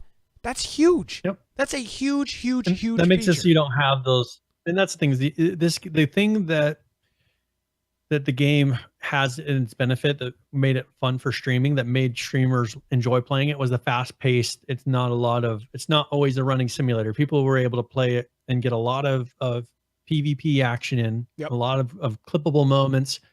And I think if they can try to get that back and say, hey, that's what we have over any competitors, is the fact that we have something that we can move and make it a quick game that is really good for streaming. And if they can do that and they can bring some of them back, because, hey, this gives me the opportunity to not have those dull moments in my stream that are going to make people go to find another game or something. That's what they need. Because that's why I always had trouble streaming this, is because I don't feel like sitting there and talking the whole time while I'm waiting. Like, there's some people that like to do that. I don't. Like, I don't like to sit there and okay, well, we're sitting here in a bush, or we're running to this next area. We don't see anyone for half the beginning of the game. Some people, I think that if they can avoid those, that will be enough to get people to come and play the game and at least stream it, because it's a stream friendly game. Absolutely. So overall, very big update.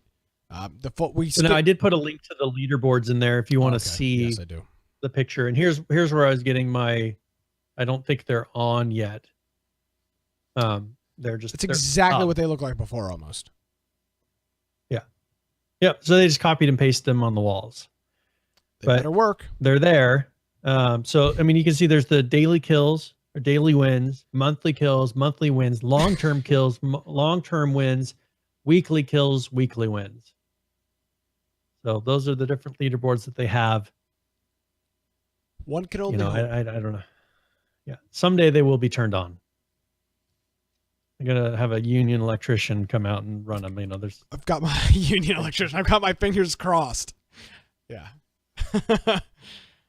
So anyways, hopefully that'll turn around. Yeah. So cool. But again, massive update. Again, like the game, hate the game. People are still playing it. That's a big update. Like, slice it, dice it, no matter. Anyway, it's a huge update. Lots of cool features, lots of things. And again, talking about competition, clearly Battlegrounds has lit the fire under the asses of Daybreak with H1Z1. There's no other way around it.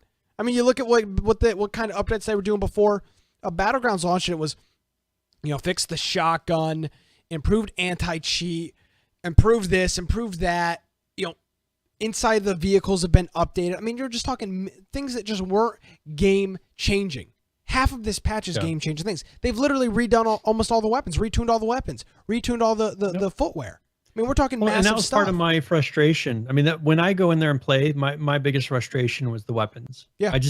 How they shot after having played, and that's the problem. After having played Battlegrounds and feeling a weapon that felt substantial, it felt like, oh, this gun is more, for me, is like my preferred gun. And then I went back and I played King of the Kill, and it's just like everything seems so fuzzy. Like they're gonna have to do a lot to overcome that and make you feel like you're actually shooting. And I think that for them, this is just kind of a step away from that arcadey. Everyone was complaining about how arcadey it was becoming. Yep. Going to a more realistic weapon is one step away from the arcadey. And I think they need to keep doing that and find that balance of, okay, how arcadey do we want it versus this is supposed to be a battle royale style game. Going to the Arma level is too far. Absolutely. Right. But they need to not go 100% arcadey. And so I think that's where them starting to step back, realizing they've gone too far, and that's not what people wanted. And because that's not what people wanted, they stepped away to a game that they did want. Okay, well, they've got to now, because market showed, they got to start stepping back and going back to the game, of what originally it was supposed to be. I mean, just reading this update, Brian, almost has me to almost wants almost install it. Oh, no, I haven't installed, of course. Okay. But almost jump back into the game. I actually may do that tonight. I mean, that's the thing is I'll play it and see how it feels, see how different it is. And it is fun to play once in a while. It's just after a while, I rage on it and I'm like, oh, I just can't play this for a while. Yeah. Oh, there you go. Do we want to jump to the next news? Yeah. What do we got? We're good. So we got Friday the 13th. It actually came out with a pretty big patch. My favorite. And this is the August 28th, all platforms. So this was released on consoles and on PC. And so the thing that they're kind of hyping with this is the biggest draws are, of course, the new smaller maps that have been added. They've reduced the size of each of the maps by around 40%, which should encourage a bit faster paced gameplay overall and give you guys something new / different to toy around with while we work on the already hinted at new content coming at a later date. So that is the new. These are maps that are just giving you a little bit different of a play style. If you don't like to have such a drawn out game, they're going to be kind of the individual locations for a little bit, as I said, a faster paced game. But later they're going to be coming out with a whole new map that is based on a whole new location from the movies. So if you're really into this, I don't know what it's going to be. I know they did one in New York, but I don't know all the Friday the 13th locations. I'm sure there's some guesses that people will give you on which one that is going to be. Also, they said team killing has been removed from public matches. This was something I think we might have talked about that they were going to do. Cars can still be used to kill, however, so and that's to prevent people from standing in front of vehicles to block or just doing different things to troll with that. So one thing they said, so on here they're working on stability. Overall stability has been drastically improved due to a number of crash fixes and major memory leak fixes. And then the party and invites and matchmaking system has been reworked. So they disallowing party leaders to join game session invites to sessions that do not advertise, such as private matches. This is due to not being able to search for sessions that do not advertise, which prevents party members from following their leaders into them. So let's say a party leader goes into a match that's a private one. They don't want everyone else that was in the group with him coming into that private match as well. So party leaders can now follow public game invites, bringing members into them. So if you have a party leader that is able to go into one that you're able to go into, they can bring the whole group into that, which is nice. Steam matchmaking tries harder to find lower ping matches. Just because I know that was one of the early on day one, some of the ping was just crazy. PS4 matchmaking up to 6 times more efficient with tighter ping requirements. Fixed XB1 matchmaking bugs. So it's Xbox One. Fixed a number of issues with how the game handles party invites and matchmaking. There's still a few issues out there, but they're rare, and it's much improved. Fixed a number of issues when how canceling matchmaking was handled that could leave players in a state where they could no longer matchmake. Party members now see their party leader's matchmaking status and time, and then various improvements to the error messages. The maps, they added those new maps. So it's Packanack, Small, Higgins, Haven Small, and Camp Crystal Lake Small. Increase the density of kill locations on all maps. Adjusted collision on maps to prevent people from standing on water. They adjusted collision on piers to prevent cars from driving onto them. Added a map icon to campfire kills. They fixed a number of kill spots that were not functioning. They fixed an issue with not being able to fix boat propellers based on boat positioning on the dock. Placed collision under piers to prevent people from swimming under them. That way, they can hide under there. Fixed a number of areas that the player could not. Fixed a number of areas that the player could get out of the map. Fixed a number of areas that counselors could get to that Jason could not. And this was a big thing that he posted all over. Those are the best bugs. Where people were standing up. People were standing up on ledges and on top of roofs and things like that. And Jason couldn't get to them, and that pretty much ruins that game. I mean, this relies on people being able to get in there. And then they added better collision around boat exits to prevent Jason from getting to areas he shouldn't be in. And then they did the team killing changes. Team killing is no longer possible in public matches. Cars can still cause damage to the players if they are hit. Traps can still hurt and or kill the player, but there's no longer an XP penalty for the player that placed the trap in public matches. Private matches have not changed, so all of these different things that we said do not apply to private matches.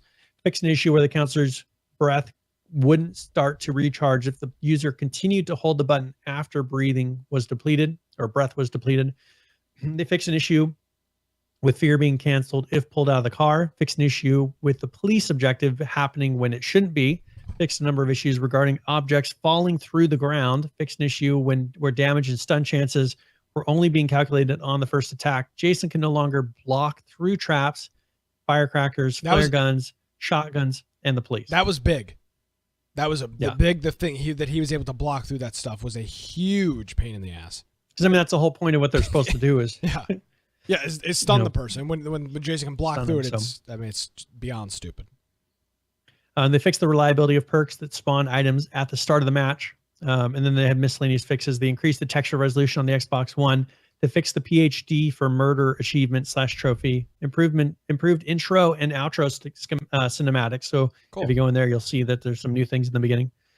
Fixed player muted states, sometimes getting lost after level change. Can now unready the private match even when the countdown is low. They fixed a hitch caused by the video setting save game after signing in or changing these settings. And then they added localization for efigs plus J plus P plus R. Russia, Japan, I don't know. Poland? Couldn't tell you. They just put the first letters. Whatever. They added some languages to this. Cool. So that's a big update. That's pretty much. I mean, that's a big patch for them. Yeah, that's a big patch for any game. I mean, we're playing this game on Friday the 13th. It's I believe it's October. It is October 13th. We're playing this game, so hopefully by then people are still playing it. But yeah, that's a pretty significant update. And interesting to see if I don't know when the new map is coming out. I guess it probably won't be by then, but you never know. I don't know how far along they are on it. A month and a half. Yeah, it may be, but that would be kind of fun if they have a new map around. Yeah, it would be very fun. Maybe that's when they'll choose to release it. I mean, you got to think this has significance to this game. Absolutely, they need to do something. And here's a bit of a wise word from Nick the podcaster to the gun media folks. Do something really cool on Friday the 13th. Like ARK does with Easter and Christmas and Arbor Day and Labor Day and any other the holiday that exists inside the United States for the most part. Do something really cool on Friday the 13th. It's your day. It's your game. Do something cool. Make all the models do something cool. Do whatever. Do something really freaking cool that day. Because that's a huge missed opportunity. Yes. So one thing, actually, I'm going to put a note in here really quick. And this has the new skins that we showed one last week, which was a swimsuit. We showed these last week. But Chad also. Did we show the Chad one as well? I don't know. I don't remember. But so that's the new. Chad has a new swimsuit as well. Looking good. So Yeah, I would never wear that in public, but hey, it's Chad. Oh man, if I only just had a little bit more time, I could put your face live on that. No, it's okay. If I just only had a little bit more time during this show. I don't know, so it was a wise thing for me to put that off to the last minute. Yeah, because if you would have shown that first, that would have absolutely been done by and it would have been done by chat. Chat, can we make that happen? No, we don't need to do that. There's your picture. Let's get a screenshot of that and Brian with an eye Aldridge. Make it our Twitter profile picture. You can print it out and put it on the wall in your office. It's one of those skins that like it just makes you feel uncomfortable. No, it doesn't make you feel uncomfortable. It's not when would you pull that up at your work and have that as your background? Well, first of all, I really like Friday the 13th. First of all, okay, there's multiple things here. First of all, you shouldn't be playing this at work. It's not a game. I'm talking about just, work. Like Firebomb would put this as his background. But Firebomb has no shame. Brian, you Yeah. don't even work. You work from home. I mean, what the hell's the matter if you have it open? But first of all, my wife would be like, "Why do you have that as your background?" Spring Break 1984. Don't you remember? Yeah, come on, don't you remember? No, she wasn't born yet. Well, I was. So that's not here nor there. So yeah, there you go. I think this is cool. I mean, it just fit. See, this is the thing, Brian. You've got to remember this. Fits into the cheesy nature of this game. Is like a total skimpy bathing suit. Like it's perfect for this game. It's absolutely perfect. Well, and that's how the movies were too. Yeah, like of course. They had women in skimpy clothing, and then you have the hot. You have the hot girl woman getting killed by the thing wearing a very skimpy bathing suit. I mean, it's just that's how these movies worked. I would expect nothing less from them. Yep, and so that's what they delivered. Firebomb, you're agreeing. I'm right. Just admit it. I know it's hard for you. He says he agrees with you. Oh, it's a fact. He says, "What is wrong with me? I don't know." Oh, there you go. All right. So anyway, so that's pretty much the Friday the 13th news. There's still that mystery with those dots. And let me be clear. Out there. I'm not buying the DLC. I'm not buying. I'm not paying for them. They're cool. Won't be spending a penny on them. They're $1.99 right now. So if you're into that, you can buy them. They were a penny. I don't want to be running around. If they were a penny, I don't think I'd purchase them. Or if it was a free DLC, I wouldn't click download on it. Yeah, absolutely not. So there you go. So, all right. Do you want to jump to Rust, because that's probably one of our bigger ones for actual changes, and then miscreated after that. And I think then we'll be pretty close to time. Okay.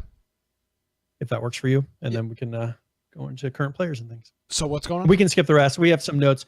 So let's go and do Rust. You want to do Just Survive had an update. Okay. Yeah, we'll do the Rust video because he goes through and covers it more than we can. Just Survive had an update, but it was a really small update. Not really anything of significance. And then The Long Dark had another patch, but it's mainly for them just fixes. So if you're playing The Long Dark and the new, which is a lot of fun, they put out a fixes patch for that. Hurt World put out an update that we'll skip this time. Update 96, cool, where they're doing some pretty cool things in that, and it's looking a lot better. We've got to, Brian, this is a note for you and myself. We need to jump back into Hurt World because I think a whole bunch of people own it because it was on a Humble Bundle. So we got to try to. And it's looking a lot better than it did. So we tried it once, right? And it was just awful. Yep. Okay. So well, I mean, it wasn't bad. It wasn't horrible, but it wasn't. It didn't make a lasting impression on me because honestly, I really don't remember playing it. I remember playing it, but I don't remember anything from playing it. So we're going to roll into Shadowfrax's Rust devblog update. This is update number 174. It's a shorter one, 5 minutes, and then we will be back. Greetings, survivors and friends. Shadowfrax here. Welcome to this week's update, and Bradley has landed. Yes, after trundling around in testing for what seems like literally weeks, he's here, and to be honest, only about 83.4% complete, but that doesn't mean he's not 100% efficient at killing nakeds, or indeed anyone wanting a guided tour of the launch site. Bear in mind, though, that because he's still very much a work in progress, all the facts and figures I'm about to give you will change, so please don't treat them as canon. As you can see here, he has a patrol route that takes him around the site, but not beyond it, although there are plans to let him loose on the island's roads in the future. He only has has 2 functional weapons at the moment, but more will come online as time goes by. There's his main cannon, which has quite the range and speed, as you can see here, although there is a pause between volleys thankfully, and his coaxial machine gun, which he prefers to use at closer range. He'll prioritise targets if there are multiples and try to seek you out if you run away from him, but there are probably quite a few ways to exploit him at the moment, to be honest, like this for instance. So if you come across anything sneaky, then do let Uncle Helk and the team know via Reddit. Unless you want to keep it to yourself, of course. Right now, bullets are only very mildly effective, but it takes 1 C4 or 3 rockets to murder him, and the results are pretty much exactly the same as the chopper. He'll drop a couple of crates that can be rifled through once the fires have died down, and here's an example of the type of booty you can expect, although the loot tables for these are very much temporary. His jibs can also be harvested once the sizzling has stopped, and I've been able to get this much in total out of him, although, again, this will probably all change. Talking of jibs, there used to be an issue where the leftovers from the chopper were tricky to harvest unless you hit them in just the right spot, but fortunately, this week that was fixed. Bradley might be here, but it looks like we'll have to wait a while longer to meet the scientists. Work is continuing on the new nav mesh system, with the final icing on the cake being the linking together of all the different sections so that they can walk between them. This is a little bit tricky, so no firm date on completion yet, but the system has been merged to main for testing, and although off by default, can be enabled by server owners by adding the following to the server startup batch file. Please note though that this will also require a restart to take effect. As I say, it's not complete, but this will cause scientists to spawn at some of the monuments. Not much changed on the new recoil system this update, apart from that the horizontal on the M92 was halved. Now that the main work on the Bradley is done though, you should expect more on this, including changes to semi-autos in the coming weeks. Graphically, sky brightness was toned down a bit. Not a lot, just a tweak, but along with last week's change to fog, contrast of distant objects has increased slightly. Smoke trails on rockets now actually hang around instead of disappearing the moment the explosion occurs, something that really did kill the immersion for me, so I'm happy about that. In performance now, and another round of garbage collection streamlining took place this week. If you don't know what that means, it's basically trying to cut down on the amount of memory that the game has to try to recycle. In this update, the binmen targeted renderer and collider batching systems, foliage and foliage displacement. Things are definitely looking up here, and next on the list will be caching of paintable sign textures. A significant memory leak was located too. The game was continuously leaking materials whenever mining quarries, vending machines, flashlights, lasers and planter boxes were coming in and out of the networking distance. This is now fixed. However, certain visuals were temporarily disabled as a result, leading for instance to tuna can wall lamps glowing slightly when not in use, and I actually really like this and wouldn't mind if it stayed. Don't know about you, but I've done my fair share of fumbling in the dark looking for things, and I kind of wish that furnaces, campfires and other light sources had a slight ember to them as well. I guess we can but dream. A big list of performance improvements surrounding rendering was ticked off too this week, and without going into too much detail, total savings could range from 2 to 5 milliseconds, especially on lower spec machines, which should translate into a fairly good FPS improvement. Although I'm sure you're going to tell me it's worse or something, aren't you? Over to works in progress now, and even though it's only been a week, the new gas station monument seems to have aged by about 30 years. The final interior and exterior modelling is done, overgrowth's been added, and the last pieces of the puzzle are just a few remaining props and a good spit and polish. The supermarket also had another sweep, and it now has LODs, collision meshes and loot spawns. All that remains is another damage pass and textures for props. Expect to see both of these new smallments in the next forced wipe on September the 7th. Lastly, the Geiger counter I showed you last week is looking really amazing now with lots of small details. I think somebody enjoyed texturing this one a little bit too much, if you know what I mean. No word yet on exactly how large a part it'll play in the game, but stay tuned and I'll tell you everything I know when I know it. You can show support for my channel by spanking the like and subscribe buttons and following me on Twitch, Twitter, Facebook and my Steam group. Links in the description. Please let me know what you thought of this week's update too, and I shall catch you all soon, but in the meantime, keep calm and stay rusty. Cheerio. All right, and of course we thank Shadowfrax for his update. Something very important to note about this update, Brian. If the Rust team is able to figure out the scientists with their nav mesh system and then them moving from zone to zone, that is some unbelievably sophisticated stuff. Like, That is, Yeah. I mean, I can only imagine how complex a system like that is. And I mean, the Bradley, which is the tank that they showed, it follows a route. That's a little bit easier to do. You're talking about full NPCs, but they follow a mesh system, and they can move from mesh zone to mesh zone and still follow it. That is very, very complex. So that it's very difficult because without them falling into a pit and having a pile of scientists, you know, that have gone to the lowest point of the map and fallen in somewhere. So yeah, hopefully, and that'll be something that changes that game. Yeah, oh yeah. Because I think they're trying to somehow bring it out of the trolley. I mean that sells it, and that's what some people are into. But they're also trying to make it so that normal people, no offense to the people that play it, but normal people like to play it as well. And the other thing too that might be of note, this could be a breakthrough may be a little bit too strong of a word, but this could be a big thing for some of these early access open world games if they can manage this system out and figure it out and get it. Obviously, they're not going to give, they're not just going to give the, code away to this system. But if this is a tried, tested system that works pretty well, I think you'd see other games, putting some serious time into developing a similar system.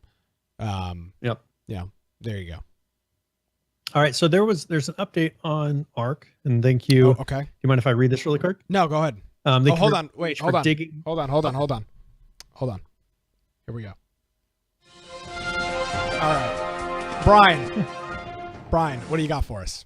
I don't get to use that. This just in on ARK Reddit. So great. This Fake is news. Yeah.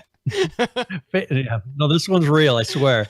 So this is from Jat, and on Reddit he said, "We've got more servers on the way and will be increasing by player demand. Unfortunately, we're running into some issues with the server setup, and our technical team are taking care of it." This is 47 minutes ago he wrote this. Okay. It was unexpected and horrible timing. We're sorry for the delay. It sucks, but I assure you the team have been working around the clock to get things running again. We should be looking at seeing more servers come up soon. Our current target is having some Xbox servers available in about 1.5 to 2 hours, and then we'll go from there. As for the 22 servers, do you have filters enabled on your sessions list? So this is someone else saying, I only see 22 servers. So we're not the only ones. So they are having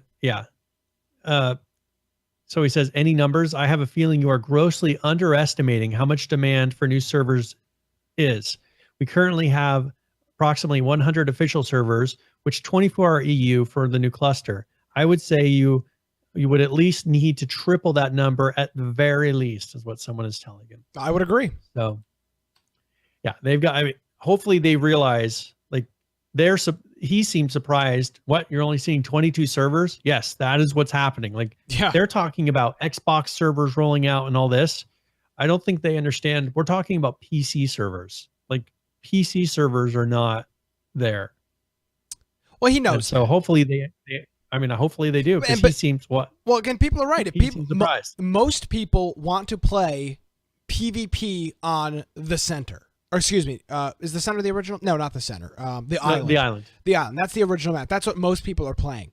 So, and Falcon is saying that there is 22 NA PvP island servers. So he's just... Which is the primary one that people are going to be playing. Yeah, absolutely. There needs to be at least 3 to 4 times those servers available in NA. Add another 0 to that. Yeah.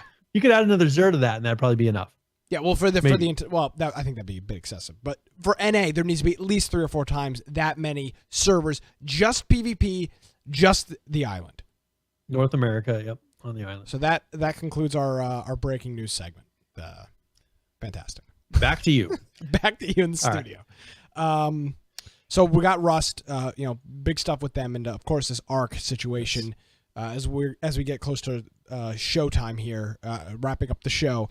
We'll bring you everything. And if there's anything breaking, it's important to follow us on Twitter, @InfectionCast, if you want to be up to date with this stuff. Especially, we'll have to decide if they are rolling out new servers, do we want to switch? That's something we should discuss. Yeah, we absolutely we'll discuss that. And then part of the other thing is follow us on Twitter. We won't put the official server that we're playing on Twitter, but we will tell you that we've picked a server and then join Discord to get that information. So follow us on Twitter, @InfectionCast, and our Discord server to get the latest on that. All right, Brian, we got a couple minutes left here. We'll just do a quick one for Miscreated. Okay, great. And this was their update 52, since they don't put out many. They did a database update, which was to help prevent duping that was happening in the game. And because of that, it says all items in the database have been deleted. So if you have an existing character, when you log into the game, you will not have any clothes or weapons. All items in vehicles, crates, and tents will have also been deleted. All items in the game. So they're roundabout way of saying everything has been wiped. We strive to not delete any data from the database, unfortunately, unless absolutely required. But in this case, it was required. So it sounds like they just totally redid everything, and it would have been a big pain to try to migrate that over. Interesting. They added some more descriptive hit types that will appear in the damage logs, and then they did a number of fixes that, for crashes and things like that. Traps placed in your base will now persist through server restarts, and that's part for the base building. They did make the reticule a little smaller for the aim dot, so you can have more precise aiming. They added a dune buggy to the game. Oh, yeah. They added an armored truck to the game, which I think is like a medical symbol on the side. And then they added a new diner building to the game. I'm skipping a lot of the fixes since we're kind of in a rush. They added a new anti-aliasing mode, SMAA2TX, to the game, so it should make it look a little bit cleaner. And then just some animations for those vehicles and everything else. Other than that, I think it's pretty much all fixes. So it's update 52. I'd encourage you to go check it out. And if you had something, most likely it will be erased, so you'll be able to start fresh. There you go. All right. So I think let's do it. Go ahead and announce this next game giveaway. And I wanted to mention that that last game giveaway was from Firebomb. So Firebomb had donated that. Oh, very key. cool. Thank you, Firebomb. And so, so thank you very much. I appreciate it when people donate keys, because we got a nice buildup of them right now. And so we'll be giving those away over the next however long. So now this next one I'm going to be doing is called Layers of Fear. Okay. And I want, and this one is actually, and this was from Green Man, who donated this one. So thank you very much for doing that. Let me make sure I get the right. All right. So when you see exclamation point giveaway in the chat, which should happen here by the time you're hearing me say this, go and put exclamation point giveaway in the chat, and it's 30 points again. And this is Layers of Fear Masterpiece Edition. So whatever benefits you're getting from that, I'm not seeing it on Steam, so it's some special one that gives you extra things, but it's got very positive ratings. I heard it's a really good game. It is a psychological horror atmospheric indie game. Okay, here. It comes with the Layers of Fear game and the Layers of Fear Inheritance. And right now that package goes for $22.99. Well, there you go. That's quite a you can get steal. that for free. It's quite a steal of a deal. It's probably about the best deal you'll find today. $22 worth of stuff for free, no strings attached. You don't even have to watch our show ever again, and that's a fact. We'd recommend you do, but you don't have to.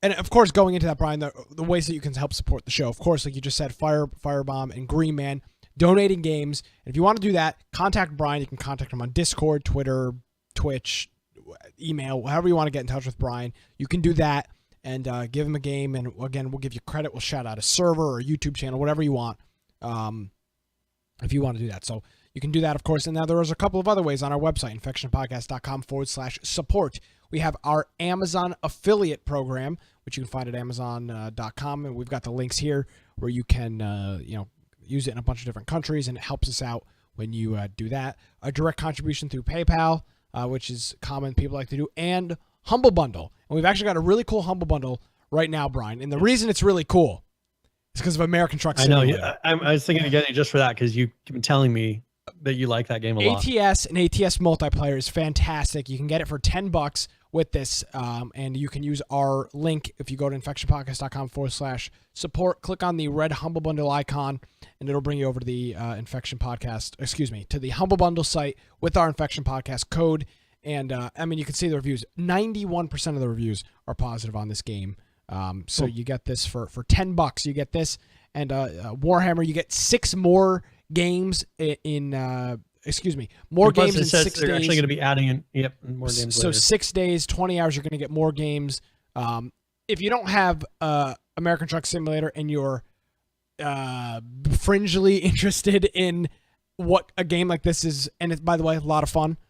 You may be surprised. Oh my God, it's so I much played fun. Euro Truck Holy Simulator, crap. and you're like, oh, I'm gonna drive a truck, but it's actually very addicting. Oh, it's awful. And it is a Yeah. lot of fun to do. Yeah. No, So- one thing I was gonna mention, Vermintide. Okay. Not a lot of people have played that game, I've but not played it. if you think of what's the zombie game from Valve? Left 4 Dead? Left 4 Dead. If you think of like Left 4 Dead 2, it is pretty much a reskinned. So it's like that game. Interesting. The feel of so if you enjoy Left 4 Dead, the Vermintide is very much a similar game, but it has more progression. Like you actually get characters and you can enhance them and get different abilities more so than you could in Left 4 Dead. But it's a game that I played and I actually enjoy playing it because it's one of those ones where just like Left 4 Dead, it's kind of a mindless, like you just shoot them up and just have some fun. It's relaxing. You're not having to think, too much into the levels. You're just going through shooting everybody. And you can play with multiple players just like that. And you work through levels rather than zombies. They're these rats, these big rat people. But they have more classes. So like you have people that uses a bow and arrow, you have magic casters, melee. So it's got just a little bit different feel, and I actually really enjoyed it. So if you haven't played that game, if people have that game and they like to play it, let me know, because it's just one that you can go spend an hour playing and have fun. There you go. So Firebomb, he's saying, it's a turn-based game, isn't it? No, it is not a turn-based game. Vermintide is you're thinking of the Warhammer series, which generally those tend to be. This is actually a Left 4 Dead clone. Interesting. Pretty much. I may have to pick up this lowest tier then. Well, I think most people don't understand what the game is, so they're like, I don't really like Warhammer's games. Are Which you getting I don't paid really under like the table, Warhammer Brian? games. Are you taking some side No, money they're not from the even paying me for developers? this. So it sounds like. But I'm the only one who play. Like I played it, and there's no one else who plays it. But it's got a cool story. It's pretty interesting. Graphics look good. I'll pick up the lowest tier, and I recommend you pick up the lowest tier on infectionpodcast.com/support. You've got this is a brand new bundle. You got 13 days, almost 14 days to get this. So we'll have another 2 episodes almost while you've got time to get this. So check it out. More games coming in a couple days. infectionpodcast.com/support. Humble bundle. Yep. Click on it. Check it out. We appreciate it. Holy crap, we are running late. Let's quickly jump into current players, if I can find my music. All right, and here we go. Current players. Currently playing H1Z1 King of the Kill, 31,894, with a 24-hour peak of 81,201. The 7-day peak on this, 151,239. Again, we'll come back to these numbers and the drop in a minute after we finish this whole segment here. ARK. These numbers aren't fantastic, Brian. 36,641. The 7-day peak, 50,786, with the 7-day peak of 54,561. Numbers are up a little bit, but it's nothing unbelievable. All right, moving on here. Friday the 13th. Currently playing this, 1,506. The 24-hour peak for this, 2,366, with a 7-day peak of 2,395. For some reason, my miscreated numbers are not in here, but I do have them. Currently playing miscreated, 926. The 24-hour peak, 1,412, with a 7-day peak of 1,845. Not sure why those aren't in my system. Moving on, Player Unknown's Battlegrounds. Currently playing this, 223,744. The 24-hour peak, Brian, 874,184, and a 7-day peak. We are steamrolling towards 1 million. 877,844. This is unreal with these numbers. Next week will be over 900,000 from the looks of it. Next week it may be 1 million. Last week, same time, same place. We do this show same time every week, Brian. 718,000 last week. So they gained 160-ish new players. Added 160 plus thousand concurrent players in the past week. If we just move that forward, we're up. Yep. 1 million. Yeah, it's pretty crazy. It's Yeah, that's unreal. crazy. No, it's unreal. So let's show. Do you have that link that I posted I do. earlier? And this is H1Z1. Yes. So you can imagine the upward trend that you're seeing with Battlegrounds. Yep. H1Z1 is having exactly the opposite. So what chart am I supposed to be looking at here? Okay, so go ahead and pull up. If you go to CCU Daily. Okay. That's their concurrent players stats. Ouch. Go to, and let's see, you're seeing a different one than I am. Let's see. Yours doesn't go back as far as mine does. Peak daily concurrent. That's strange. I clicked the link you sent. Yeah. And I wonder if it's because I'm logged in and I have more settings. So you probably I did, have. Yeah. So I have on here. It actually shows from the 5/30 of 2017 till now. Okay. So about 3 months worth. And so I get to see the long overall. I can do that. And if you look at. Go ahead. Keep talking. Yeah. I don't know why it's got a showing different something. service. Okay. And if you look there, you can see that it Here was we go. going level. It peaked back around June, July, Yep. right? On this chart. Yep. It peaked, it went down for a little bit, and then it kind of went up and kind of stayed level for a little while, and then It's down. it's just been on a constant downward. And if you can look, I mean, that's a pretty significant. But if we look at this in the retrospect of the last 6 months, Brian, we are just at about where we were 6 months ago.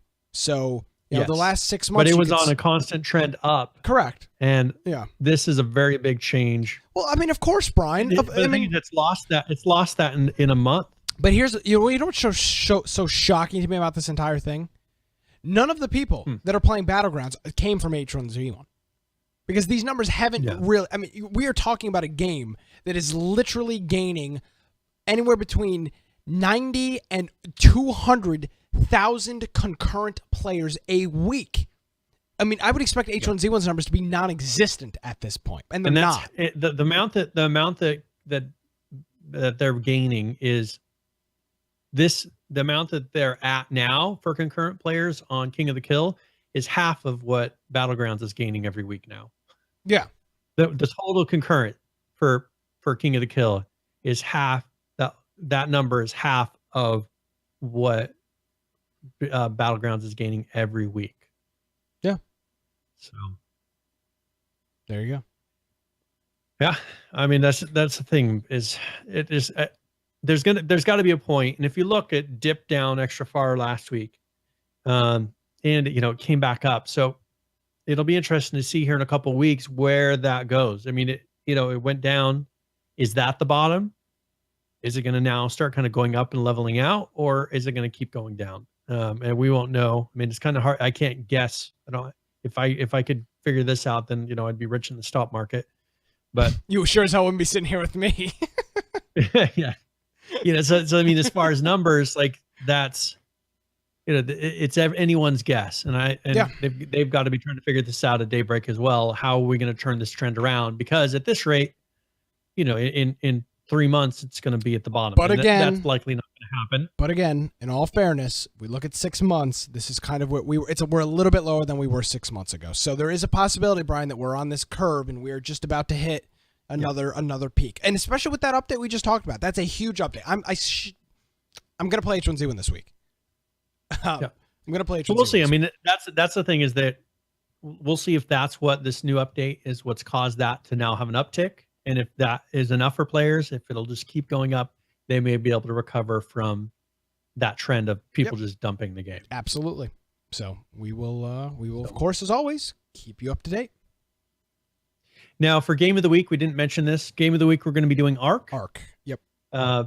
So whatever we are doing today, we may switch, and this is what we'll be discussing. So make sure you're in Discord if you're wanting to play with us. Yep. But we'll be discussing, hey, since they did say the servers aren't rolling out correctly, do we want to switch to an official server and give this a full go? Probably. Is there going to be something special that's happening? Like, we'll probably do that. We will know by tomorrow. And then we'll be on full attack by Friday with whatever. And if not, if the servers are all screwed up, we may be able to just spin up a private server. I could spin up a private server and we could just So- have a go and try to get some end game stuff going to see, because if that's the only thing that's new, then we'll do what's new. Yeah, so either way, it'll either be an official server or a fake, not a fake server, an unofficial server, a fake official server, Friday night. So either way, we'll be playing ARK. Hopefully you can join us. Important with ARK, especially if you haven't played it in a while, big freaking download. Install it now, get it launched, run the update, especially if you don't have it installed. I just installed it. It was like 19.5 gigs. It was a very big update. So yes, there you go. So good install. All right. So, let's go and we'll roll into tip of the week here. Oh, Tip of the week's where I go through and either. Is that all right? Is there anything else we need to No, cover? I mean, we're gonna get Okay, are we gonna get a good tip this week? Are we gonna? Yeah, I like it. Okay, good. So either I give a general gaming tip or a specific for a certain game. This one's going to be ARK, since it is ARK Day today. Absolutely. This is tip of the week.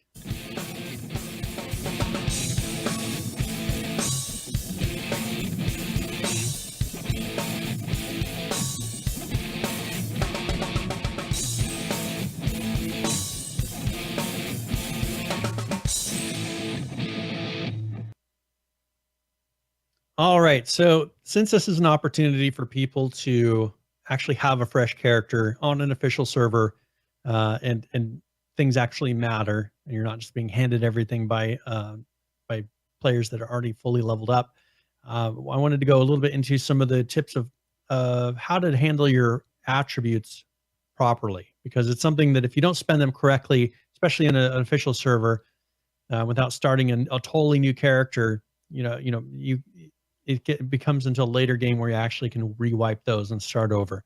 So you may be stuck with those for a bit.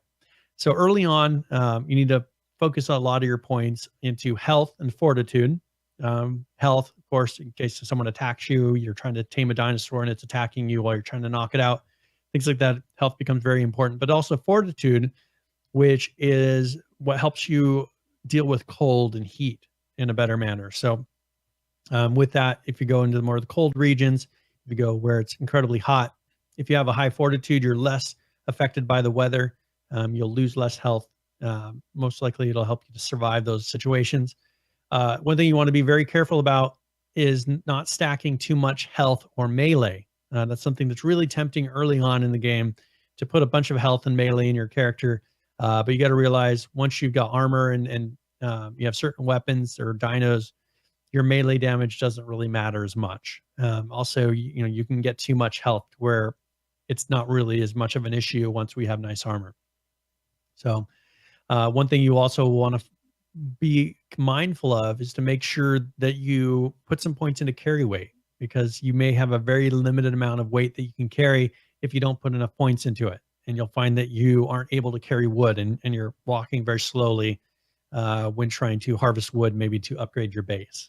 So make sure you put some points into carry weight. Also, for an extra tip here, you might find it difficult getting leather early on, in your first 10, 15 levels. So don't be afraid to run around the beaches and mindlessly slaughter dodos, because they give you easy and cheap leather early on in the game. You'll need leather for crafting things like shoes and some of the leather armor that will help you to survive. And also craft a spear. And we found this out when we were playing in PvP. The spear deals a huge amount of damage against other players. You can pretty much two-shot beginning players, or if they run up to you, they'll kill you very quickly. So make sure that you craft yourself a spear. They're fairly cheap. You can learn it very early on, and it'll allow you to do damage at a little bit farther range when it's much more difficult to do it with a pickaxe or with an axe. So that is tip of the week. And there you go. 2 tips for the price of 1. Yes. That's a good way to live Very your good. life. All right. So, are we good to go? Anything we're missing other than the game giveaway? I think we need to roll our giveaway, and I think that'll be about it.